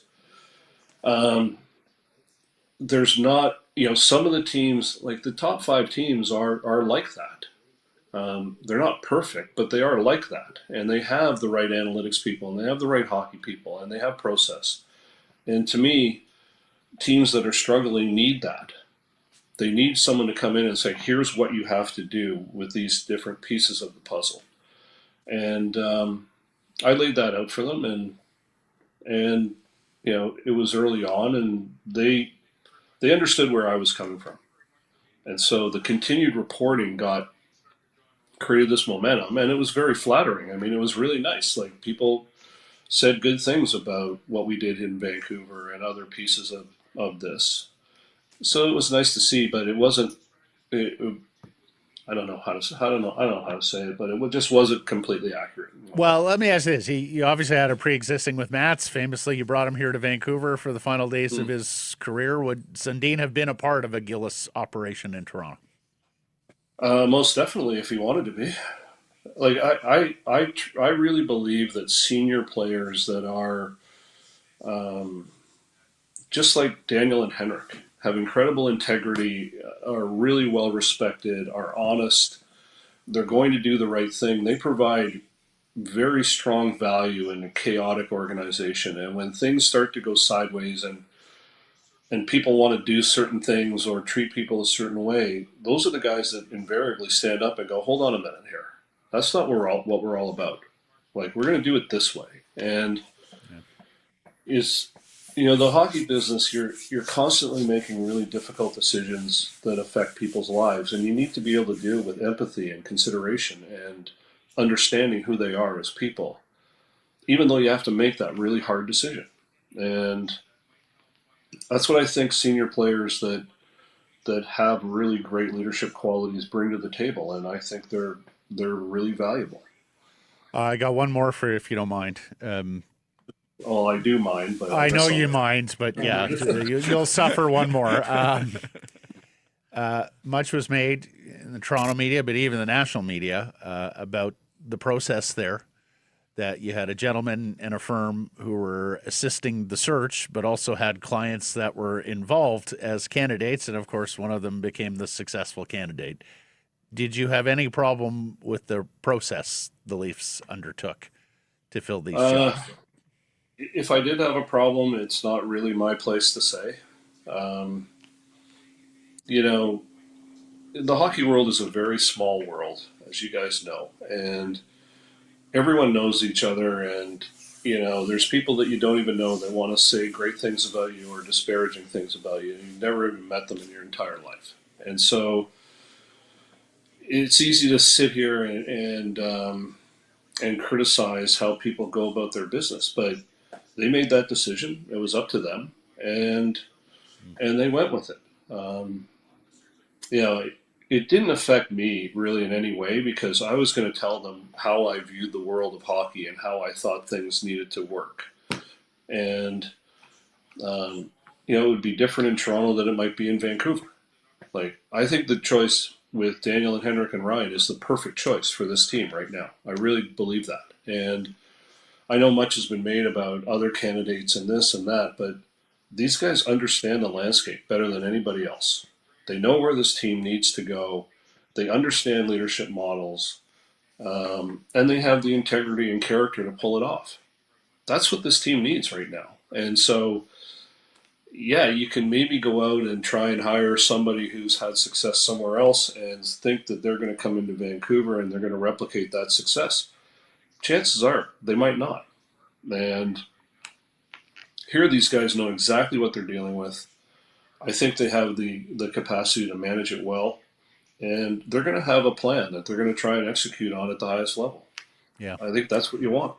Well, I'll end with flattery since you mentioned it, but there were a lot of us interested in seeing what Gillis 2.0 could look like at a different organization. So, Well, sorry that it isn't happening in Toronto, but most appreciate your candor on that side of it, as well as everything about Ryan and the Twins here. He's got one more, of course. Mike, as you know, we always have one more. Add to the pile. No, I think it's just important. I think it's important because, Mike, you've made it clear that you're also interested in talking to people that are outside the box beyond you. And I think that is to your credit, that you've been trying to bring people into the game who aren't necessarily always at the forefront, but deserve credit. And I think you just deserve credit for I mean, as you said, it's a small circle and people talk to each other and they create narratives about whoever is outside. And you've never seemed interested in participating in that and just trying to find the right people. So, you know, Gillis 2.0 would be very interesting whenever it happens. Yeah, no, it's not that. I just think that there's pieces missing, and there's people out there that can add to what you're trying to accomplish at a really high level. You know, like, I mean, Lord Henning is a great friend of mine. He was invaluable in what we were doing in Vancouver.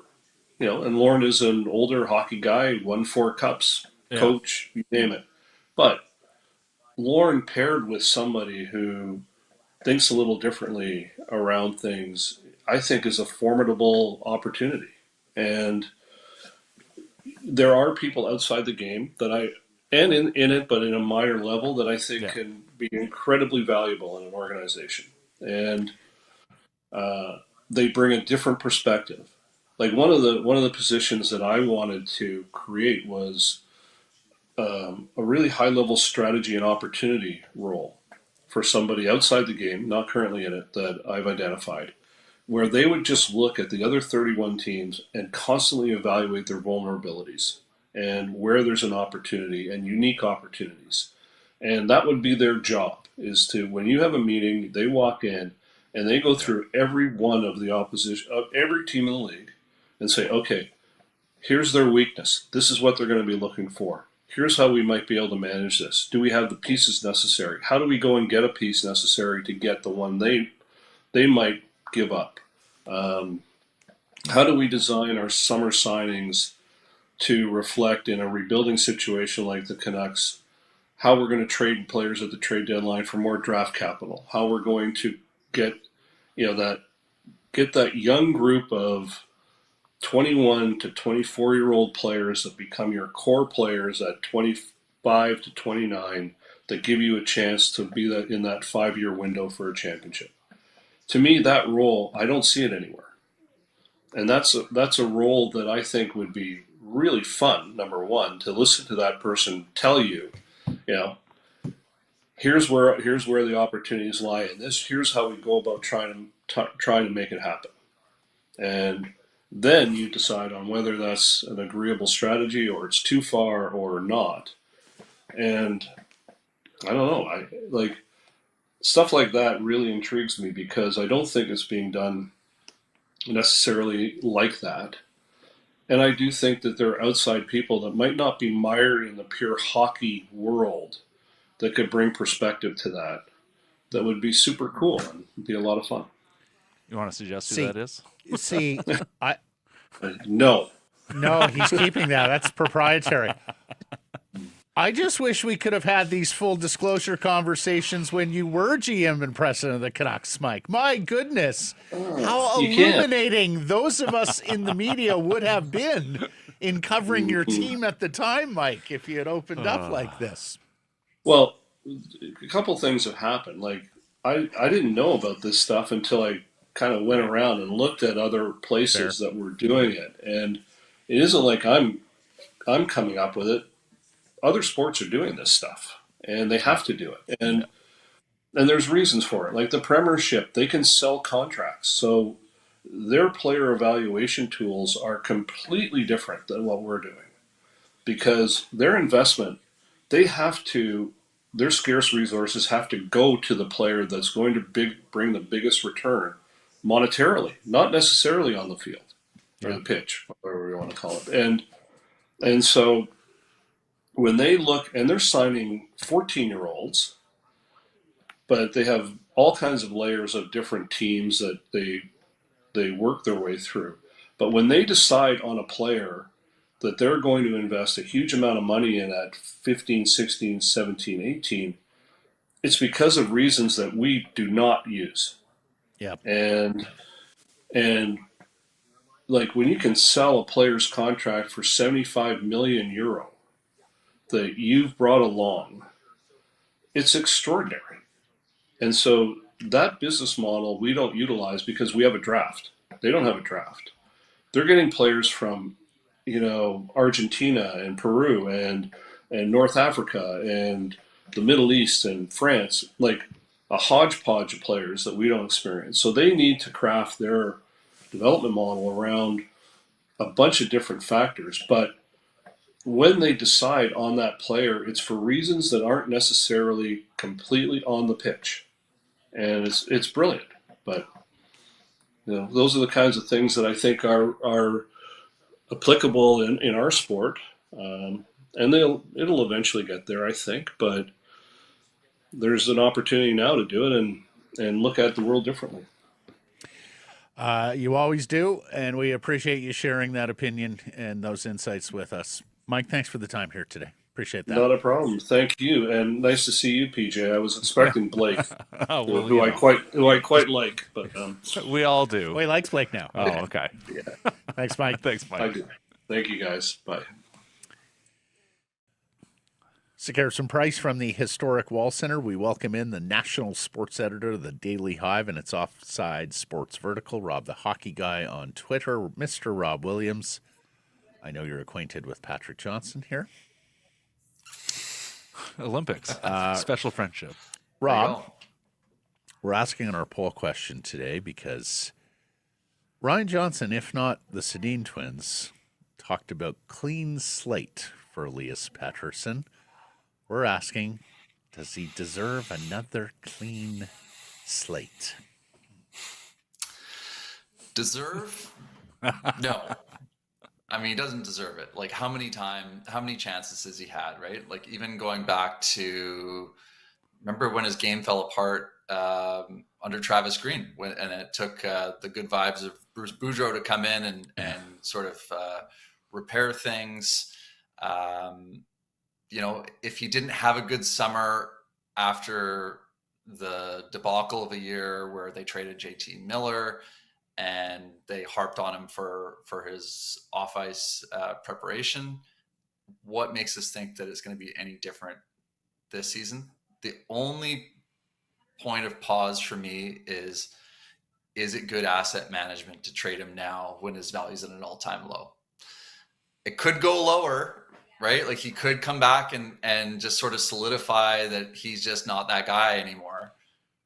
But I just wonder, like, what if the vibes are just a little different, and what if he looks a little better and has a better season? Could you maybe do it? I think you run the risk of having him in your dressing room and not being able to have a clean slate for your culture in your room, but you do also run that risk of trading a guy when his value is low, and you maybe could get a little bit more if you're a little bit more patient. Yeah, and you have mentioned that to us in the past, Rob, and you've noted that they're not going to need the cap space here in the early going of the rebuild. Let me ask you this, though. I believe we're into a new era of NHL roster management and organization building. It's no more flat cap, so we're not most acute on cost. We're more concerned with talent accumulation. Everybody's going to have cap space this summer. There are very few free agents that move the needle. If you go through another lackluster season from Elias Pettersson, does he fit under talent accumulation in the summer of 2027? Or is your best chance with teams looking to load up this summer? Yeah, and I guess the thing with Elias is that he's going to be a difficult guy to move in season, right? So it's not like if he has a good 2 months, you can just flip him. That's a big contract. He's got trade protection. So the easiest time to do that is in the summer. You can sit him down, pick a path, and figure out where to send him. I guess the question is, like, what are you getting back, and what would you be happy with? Are you happy with 2 second-round picks? Right? Like, are you happy with a low first-round pick? I don't know what his value is right now. Like is that am I dreaming that they could get that? I don't know. So yeah, I mean, the market I think is really interesting. Like you've got a lot of teams out there looking for centers and no centers available. I do wonder, I feel like some team out there will talk themselves into, we can fix Elias. I mean, yeah, there's people in Vancouver still talking themselves into it. So surely someone in another organization must think Elias in this environment could succeed. When you look at who the Anaheim Ducks were playing in the second round of the playoffs, when you look at the fact that Mason McTavish was healthy scratched there, when you look at the fact that they have cap space and are in the midst of a turnaround after a successful rebuild, at the very least, that got them back to the playoffs and in the second round. Everybody mentions Carolina, of course. Apparently he fits their model. Pettersson does. But I do wonder, because, of course, he's got a no-move clause, so he gets some say in this, whether the sunny climes of California, where his bride has some history on a team that's looking to up its lot in life and move beyond the second round, I wonder if there's a fit with the Anaheim Ducks and Elias Pettersson. Or, I mean, I would also throw, like, the Austin Matthews part of the story factors in too. I mean, would he go to LA? Would he go to San Jose? I think all 3 of those teams would be places that might have interest. California Dreamin', Rob, what do you think? Yeah, it seems to make sense. I think the one that was talked about the most is LA, with Kopitar retiring, and maybe they're a little bit desperate to find a fit there. I kind of see that more than, I don't know. Do you want Elias on a young team? I think the spot for him, maybe. I mean, the spot for him is being on a team where he is definitely not the number 1 center. He can just slide into the number 2 center, give you good two-way play, give you, put up a few more points than he did in Vancouver.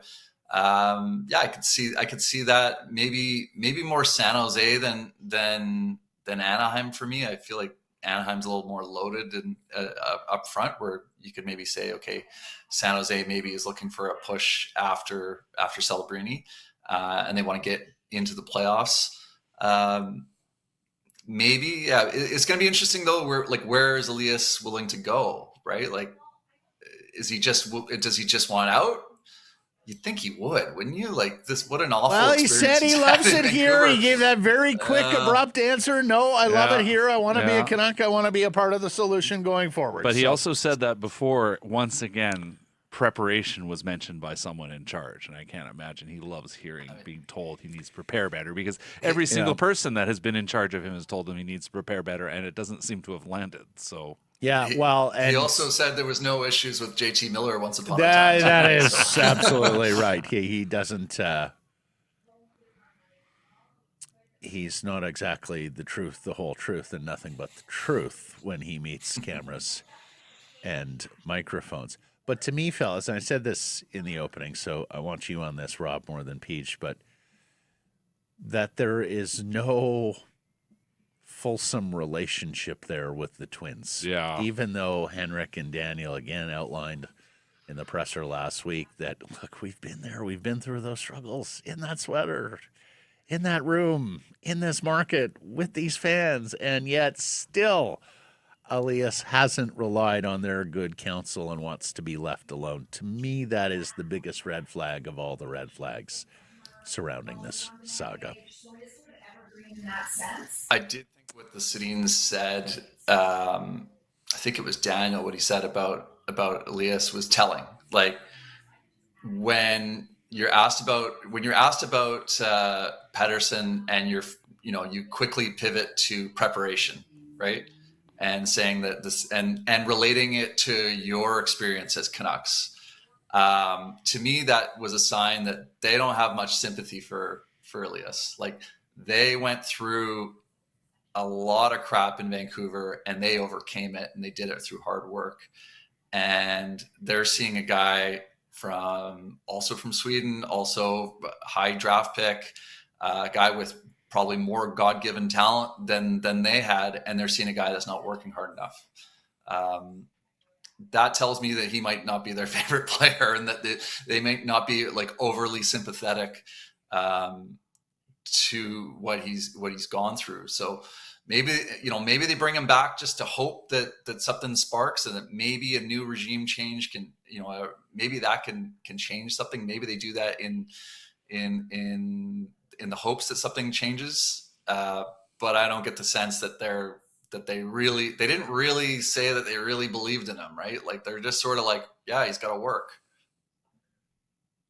I think that was the right way to put it too, though, wasn't it? I mean, like, this is a guy that everyone knows has not earned his salary, and that is very much putting their foot down, saying we are with. I mean, to me, it was a subtle moment of putting themselves with what the fans want to hear, Yep. which is that this has not been enough. It hasn't been enough, and you have to do better.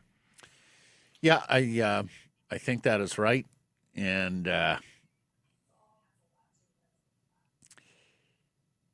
put it this way. I think there's going to be some opportunities this summer on Elias, and I think this is going to test the mettle of the new front office. Speaking of, Rob, they made their first big decision. They moved on Adam Foote, and it sounds like it's Manny, and no one else but Manny. What's your take on the coaching situation here in Vancouver? Yeah, I put out a poll question on Twitter. Like, do you think the next Canucks coach is going to be Manny Malhotra or somebody else? And I think the votes finished at like 93%. It's going to be Manny, and I tend to agree. Here's the thing: like, if not these three guys, like Daniel, Henrik, and Ryan Johnson, if they don't pick Manny, then who is going to pick Manny, right? Like, given their history with him. You've got these guys that worked closely with him in Abbotsford. You've got Ryan Johnson that picked him as this coach. Like they've got to be picking Malhotra at this point. I think it'd be a major surprise. So yeah, and I think it was like an obvious move here with Adam Foote. You look at. We're talking about the approach with Elias. Remember, Adam Foote's approach with Elias was just pretend everything's fine, right? He made it sound like Elias had a good summer. Like when we spoke to him at training camp, everything was great. He was talking up his work and practice and everything, and that he tried that, and that didn't work. But yeah, I just.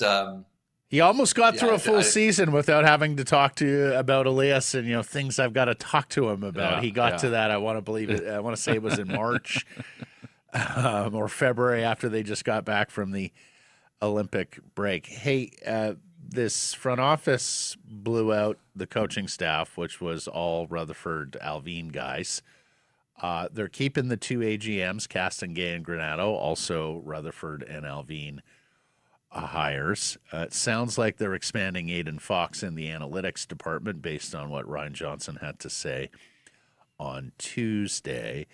We were having a good debate yesterday in terms of, okay, 3 guys in a new front office, all of them holdovers. You're changing the coaching staff, but that was a tap in, and you're also keeping key members of the front office. For some, that's good because it shows autonomy, that the owner is more anxious for wider spread changes. For others, that was, we're keeping a lot of the same people from a culture and an organization that has produced pretty much nothing but failures over the last 12 years. Where do you sort of land on the question of the early moves here from the front office and whether these are good tidings or more of the same? It's so hard to evaluate a assistant general manager. Like, like did Emily Castonguay vouch for Ilya Mikheyev, right? Like, or like, you know what I mean? Like we don't know what they were really, responsible for, what they were fighting for, what they were advocating for.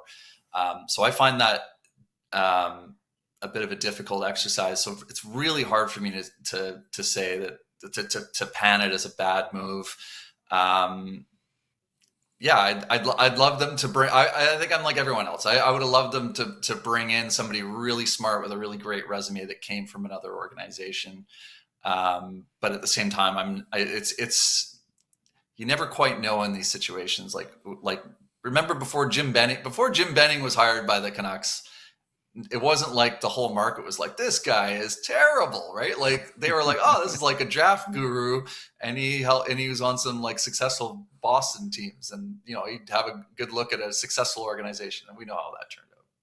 Rob, something that the Canucks, or at least the leadership, can control is how the team participates in the community. And I know that you have some particular insight into this. I mean, we've long known that this was a team that was very involved in the community.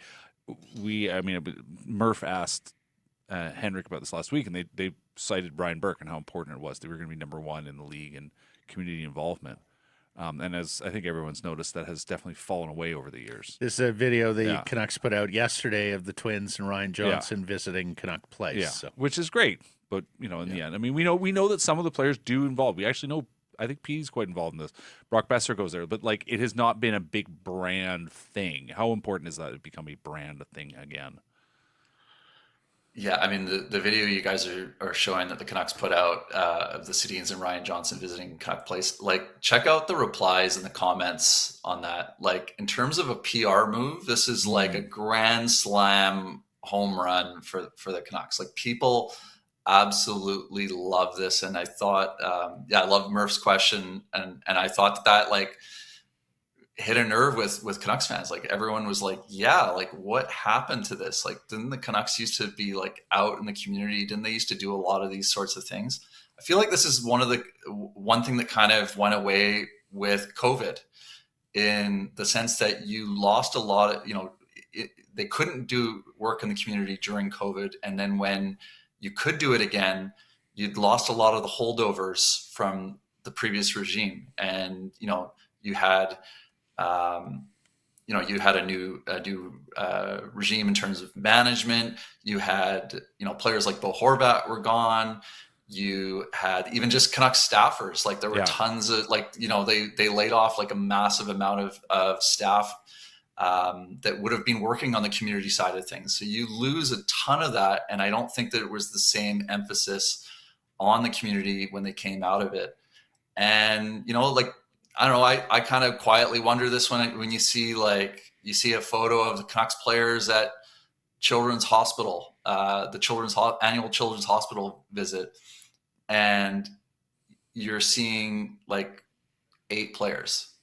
And 20 years ago, guys, I was an intern with the Canucks, and I got to go on the Children's Hospital visit, and the entire team was there. And that used to be the way that things went. And I just thought it was really great. And the Sedins getting out there and doing it right away. We know how much work in the community means to them. Remember the giant donation they gave to Children's Hospital. There's a community award named after Daniel and Henrik Sedin. Obviously it matters to these guys.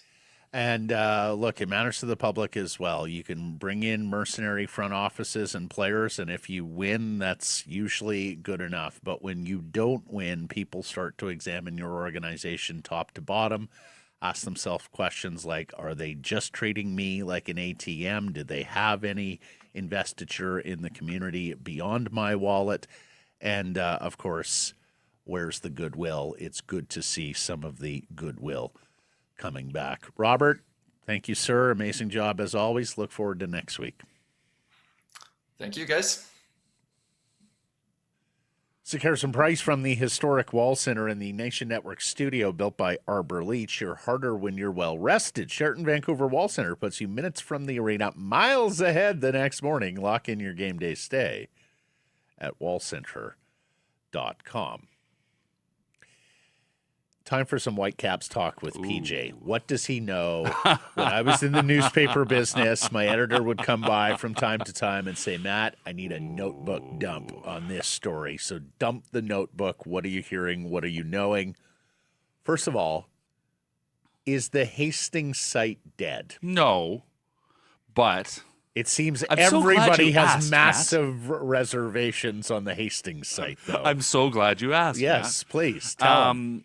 Yeah, this is just as a side note. This is one of those moments you realize, you get bits of information, you spit on drips and drabs, but it is sometimes important. Mm-hmm. And I will give Kenneth Chan credit for this. To weave. To just put it all in one thing. Yeah. Just, Kenneth Chan of the Daily Hive is the expert here's the laundry list. Here's the poster board, and this is the project. Yeah. No, Hastings Park isn't dead, but Hastings Park is in a sort of there's several categories. Think about several categories, and I haven't think of if it's like 2 or 3, but there's more than one. There's several. Hastings Park is like a 10-year project if it happens, right? Because you've got to build out all this other stuff. It's not just building a stadium, as I think I've mentioned here before. You're building a district, right? Yeah. So you got to have commercial, residential. If you're going to have bars and restaurants, you need people to use the bars and restaurants when there's not games or concerts. Or like whatever. the River District, which when I first moved to Vancouver, didn't even exist. and we started messaging the River District for Romer's Restaurant. Yes. People are like, where the hell is the River District? Yeah, and now, like, oh my goodness, the River District. Exactly. So it's not dead. It's just it's always was going to be one of the most complicated options. Another complicated option would be. Is that because soil and things? Well, I've heard people say that. Okay. I don't know that directly. I've heard people say it, but I mean, fundamentally, it is like you have to actually create a plan. Right. So that's your long read. The other one would be the waterfront stadium idea. So rail yards we've talked about. Yeah. Long Greg Kerfoot's vision. Yeah. It requires some cooperation with the federal government, which runs the ports in this country. It also requires a pretty complicated fix for the actual rail traffic there. Now, it has been accomplished. New York City, Minnesota have done it. New York City Hudson Yards took 20 years and cost $25 billion. So I'm not sure if we're looking at something like that's feasible. Yeah. But it is appropriately zoned. Yeah, it's which, if you want to talk about that, Hastings Park is not. Right? Like that's an exact example of like things that what are. One would hope anyway. our politicians would see fit to fast track zoning on Hastings Park if it means this saving is the Whitecaps. City of Vancouver, Matthew. Fair enough. It's a group of fiefdoms. So where are you on rail yards? Does it have a chance? I don't think it. I mean, okay. I really don't. Where think it has are a you chance. on the main and terminal site? Well, this is the one that our funny. friend Kenneth Chan of Yes. the Daily Hive scribbled on last week. Yes, It's an 11.5 acre plot right across from Science World Station. Between Main and Terminal in Quebec. Yep. There's a McDonald's on the plot next door. Across the street. Yes. Now, I have mentioned this in places, and I think I have made a passing reference here to this very location. But yes, we have not dug into it terribly close. It's a small lot, all things considered, it's all for a stadium. Yeah, it's funny, Matt. I took the SkyTrain here this morning, and you stop it there, and I look at every time I go by. I look at that place because it is a place. It's unused land in the city of Vancouver, or at least not ideally used land, not prime use. Yeah. With what is it, like a parking lot now? What is it right? What is there right now? There's not a lot of there's a development series there. of former industrial buildings. Okay. There's a tile store. There's I believe, a mattress and like hotels fitting store. There is a temporary modular housing. It's a place. Let's put it this way. It was originally on the list of places. It was, in fact, basically the original place. It never got to council, but it was a place when Larry Campbell and Larry Beasley approached the Whitecaps 20 plus years ago about, hey, would you be interested in building a stadium? It was essentially the original location. And Mike's working on bringing up the visual here. Yeah, anyway, it was the original. So everyone, and exactly it's not. You're right. I mean, realistically, I think the minimum kind of acreage is like 14 acres. I think it's give or take that.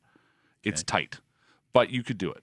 I was sitting there thinking, I'm like, wow, there's a funny bend. There's a bend actually in Main Street on the western edge. It's actually not flush, but anyway, I do think it's something that's been kicked around, and great on Kenneth for putting the whole thing in front. Like, he took the screenshot. This is the space. This is what we're talking about, or would be talking about. Mm-hmm. The city has this innovation hub. When I first kind of started thinking, I talked to someone who has worked in sort of provincial government, city government, federal government. He's been around these things, and he said, "There's nothing a city loves more than having a tech hub in the works." Oh. Everybody loves tech hub. I mean, Patrick, you're like, why does Vancouver need a tech hub? We already have tech. Like, we have all these things. There's Amazon. There's Microsoft. There's Patrick, there's Hootsuite.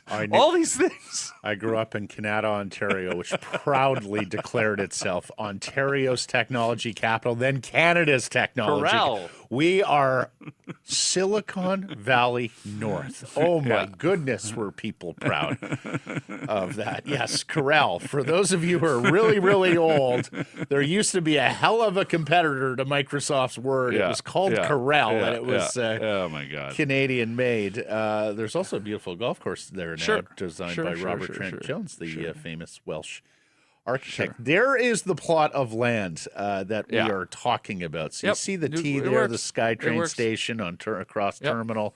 There's Maine. There's what would be a soccer pitch. It'd be tight. It would be tight. Quite tight. Quite tight. But you don't. This is why it is interesting. You don't need to build out anything else, right? Mm-hmm. You don't have to figure out a housing development. You don't have to figure out entertainment district or whatever you want to call that's the thing. Okay, so is this the most promising site? I don't know if I would call it promising because I don't know if they've actually come back to it. Okay. What I would say is interesting is it the most sensible site? It could be. I think it's the most sensible, yes. Okay. What I think is the most interesting, if you think about what Wayne Sparrow told me, Gemma Carson-Smith, and Harjo Hall last week. Musqueam Chief. We have land. Well, what land do you have, sir? Well, one of them, I would think, and if you sit back and you zoom out, and then Mike is not prepared for this, so I do not have one for him to look at, but the eastern end of the very popular Jericho Lands development. Oh, boy. I drive by it often on my way to my parents' place at UBC. Lots of talk about the sort of density and all the towers. This is like West 4th and Alma. It's a little bit west of West 4th and Alma. Yeah, it's behind. Basically, you're talking about the edge, the end that was all the old housing for when it was still a army base, barracks. And so now there are other Jericho Lands plans afoot that I don't believe involve a soccer stadium. No. So I was talking to someone who is sort of in local development. His feeling is that MST recognizes the fact that it is a huge project. They know this, and it's many, many, many years, decades even, in sort of full rollout. Well, do we have decades though, Peach? The question, no. What I was going to say here is that they know that realistically, is it feasible to actually build all those towers? Should we think about something else? And so the concept would be, would they change the eastern edge of that development and put a stadium there instead? Because in the project, there are public open spaces, basically. So what I love about that notion is you already have some buildup of bars, restaurants, eateries that are on that stretch on West 4th, and even on the stretch going south on Alma. I love the idea of walking from Jericho Beach into a soccer match. That's a pretty good Saturday. Spend the morning on the beach. What I don't love about that site, there is no train service there whatsoever, Patrick. Not yet. Well, there still won't be, even when the Arbutus stop is done. That is still a Very pretty good walk from Arbutus to that site for any sports fans. And the other thing about that place right now is you don't even have parking. Nope. You would have to provide Well, parking. the parking dedicate some space. Let me push for back on the parking thing. That's a red herring, Matthew. BC Place hosts But games BC of Place 55,000 has a train Yeah, that drops I you understand. foot of stadium. I Patrick. understand. I understand. People find a way. Don't get me going on my Should we talk about- entirety of the western side of the community and lack of train service. We did that Oh, rant a couple of weeks Matthew, ago. you're talking to a man who grew up taking No, the number 7 Dunbar. I'm with you. It's insane. Yeah, It's obscene. It's insane. That is the problem. The transit part of the problem. Okay. And I will just say the thing about that if you have to talk about bigger picture planning, there's already plans to put all the district stuff in there. So that's Right. why it would be That- more. That's why it's more. That's honestly That why I it's hear. preferable to Yep. Hastings. That's why it's preferable to Okay. Hastings. The other thing, by the way, before we go on, the other thing that I know at Hastings is possible. I don't know how likely it is, but it is possible. There was a soccer stadium there before and a football stadium Right. twice Oh, yeah. at Hastings. So I don't think you should sleep on the possibility that Empire Field emerges as a possibility. The Whitecaps in the city are meeting. I know this much. We know this. It's obvious. The big thing that came out of the big meeting last week, which was not secret, by the way, but a big meeting. The big thing was that, yes, quote, alignment. Everyone's talking. But now the Whitecaps have to go meet with everybody and say, okay, what can we actually do? Well, what do we no, actually Patrick, now somebody has to write a check. do? Yes. Well, no, they're not even at the checkpoint yet. Well, okay. They have to say, now what somebody can we has to say, present? yes, this is the plan. Yeah. Let's go for it. Okay. That's what I mean. Lastly, on this story, I've had a couple people mention to me, including one that has some connections in Germany. Is there the possibility of a German bid here with money that may be friendly to Thomas Muller? Well, Thomas was asked about this yesterday, and he basically wouldn't even engage on the idea Which of may talking with tell you ownership. something. I mean, it could be a nothing. He was It very could be a prepared. something. He was very prepared for that question. Well, I think Which was I interesting. think there's enough scuttlebutt out there that if it got back to the Caps or if it got back to Thomas Yeah. to prep an answer for that, because it's not like Mm-hmm. he does a lot of media in terms of open question formats. It's funny because one of the things that I believe has been made perfectly clear to Whitecaps ownership, Major League Soccer, and I suspect to any bidders who would relocate the team. Thomas Muller has zero interest in playing in the United States. Yeah. Thomas Muller's gambit when moving from Bayern Munich was to live and play in the city of Vancouver, full stop. He is not interested in being a Las Vegas outlaw or whatever the hell they would name the team if it moves. So, while you're saving $5 million on salary if you buy the team and relocate it, you would be bringing it without its single biggest ambassador and brand in Thomas Muller. Which again comes back to the whole concept of what does MLS really want, and it's not to move this team. Like, Well, I hope you're right. you know, I think. hope you're Listen, there may be an inevitability to all this that they just won't have a choice, but there's just so many reasons stacking up about why, in the end, I think there is reason to believe that the intention is to keep the team. That we are not looking at a Michael Heisley situation. Okay. I hope you're right. I hope I'm right too. As for the pitch, Ryan Gauld, Bruno Caicedo, Ralph Priso, Sebastian Schonlau, all training yesterday and did tests and drills. Oliver Larraz, who got hurt Saturday in Houston, was not training. He was with Sam Adekube running laps. Emmanuel Sabi was not training. No. That is curious. Yeah. We know Andres Kubas, the destroyer, will miss this game on yellow card accumulation. This game being the weekend against San Diego, which, of course, San Diego was right there at the end. As a top-performing expansion club in MLS West. Caps beat them to go to the final. And, of course, Yohei Takaoka off that red card suspended, meeting Isaac Boehmer, the pride of Okanagan Falls, British Columbia, starts in net. Yeah. And there's been so much bad news on the Canadian men's national team in terms of injury. Let's get to some good news from Matthew Shinetti of TSN. Sources telling him that Promise David, the Canadian striker playing in Belgium, MRI, no setbacks to his hip injury. He continues his push to be healthy for the World Cup.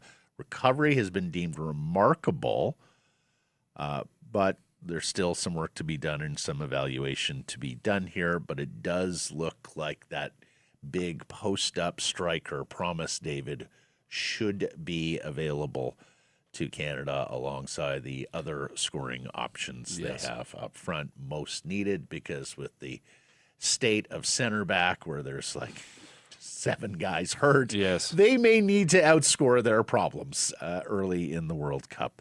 We shall see. But just quickly, Ralph Priso, I mean, him being back is huge for Whitecaps and for Canada. Fantastic news. Ralph seemingly was way ahead of schedule from the jump here.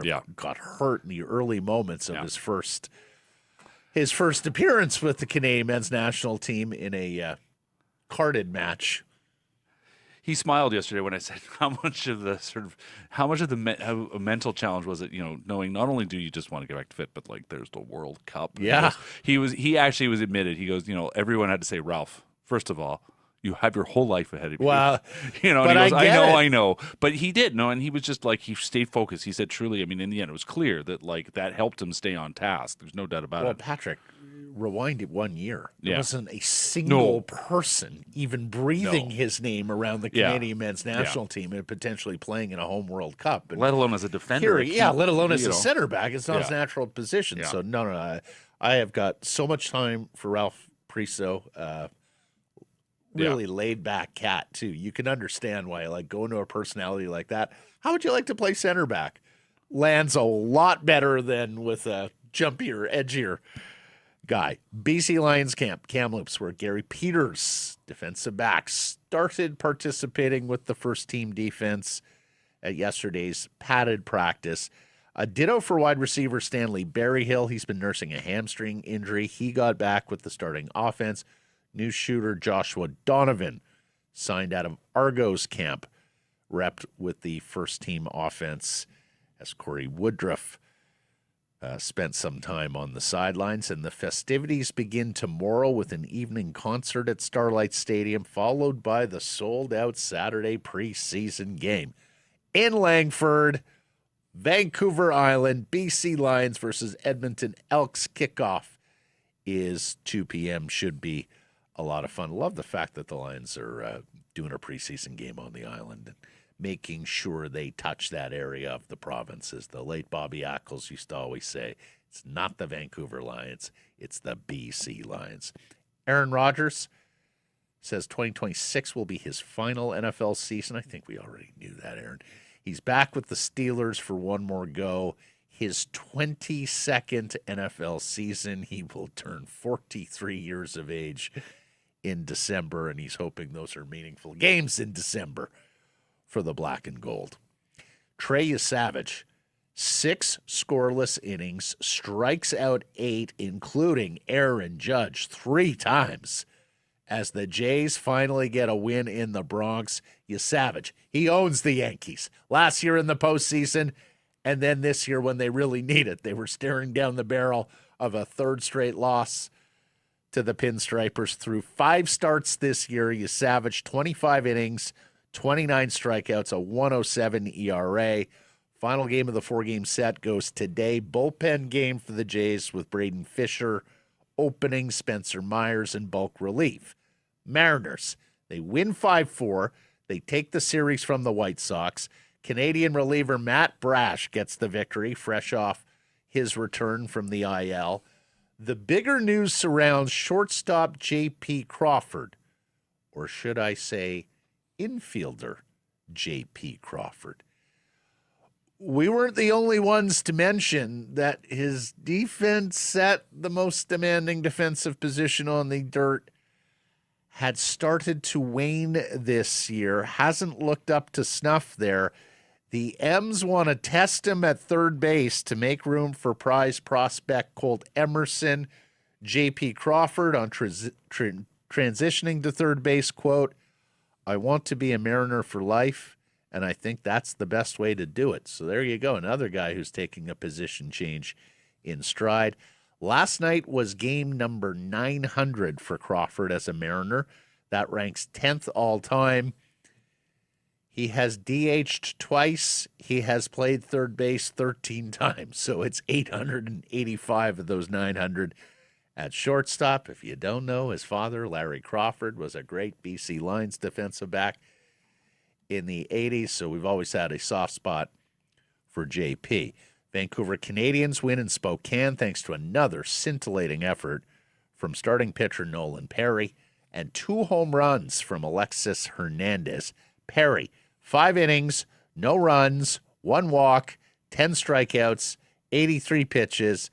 It's the 3rd time this year he's reached double-digit strikeouts in an outing, which is more difficult to do in the minor leagues because you're on pitch counts. You don't go as deep as major league starters. His 60 strikeouts lead all of minor league baseball. Batters hitting just 124 against him with a 45% strikeout rate. Unlike Johnny King, the other Vancouver Canadian starter, Perry's 22, so he's right at the average age of the Northwest League. King's 19. I suspect Perry will be moving up to Double-A shortly, and while I'd be surprised if he starts a game for the Jays this year, with 4 months till mid-September and roster expansion, I could absolutely see him making an appearance out of the pen for Toronto later this year. 6-game homestand begins Tuesday at the Nat. Patrick's good friend Tom Chipman will be there tip to tail in his fantastic seats in row 1, and you will be joining him at some point next week, right? I sure hope so. You really should. 75-cent hot. Tom, would you like to invite Patrick? 75-cent hot dog Tuesdays plus a Mounties pennant giveaway. Take your pooch to the park. Dog Days of Summer on Thursday. Farhan, Luna, you're on notice.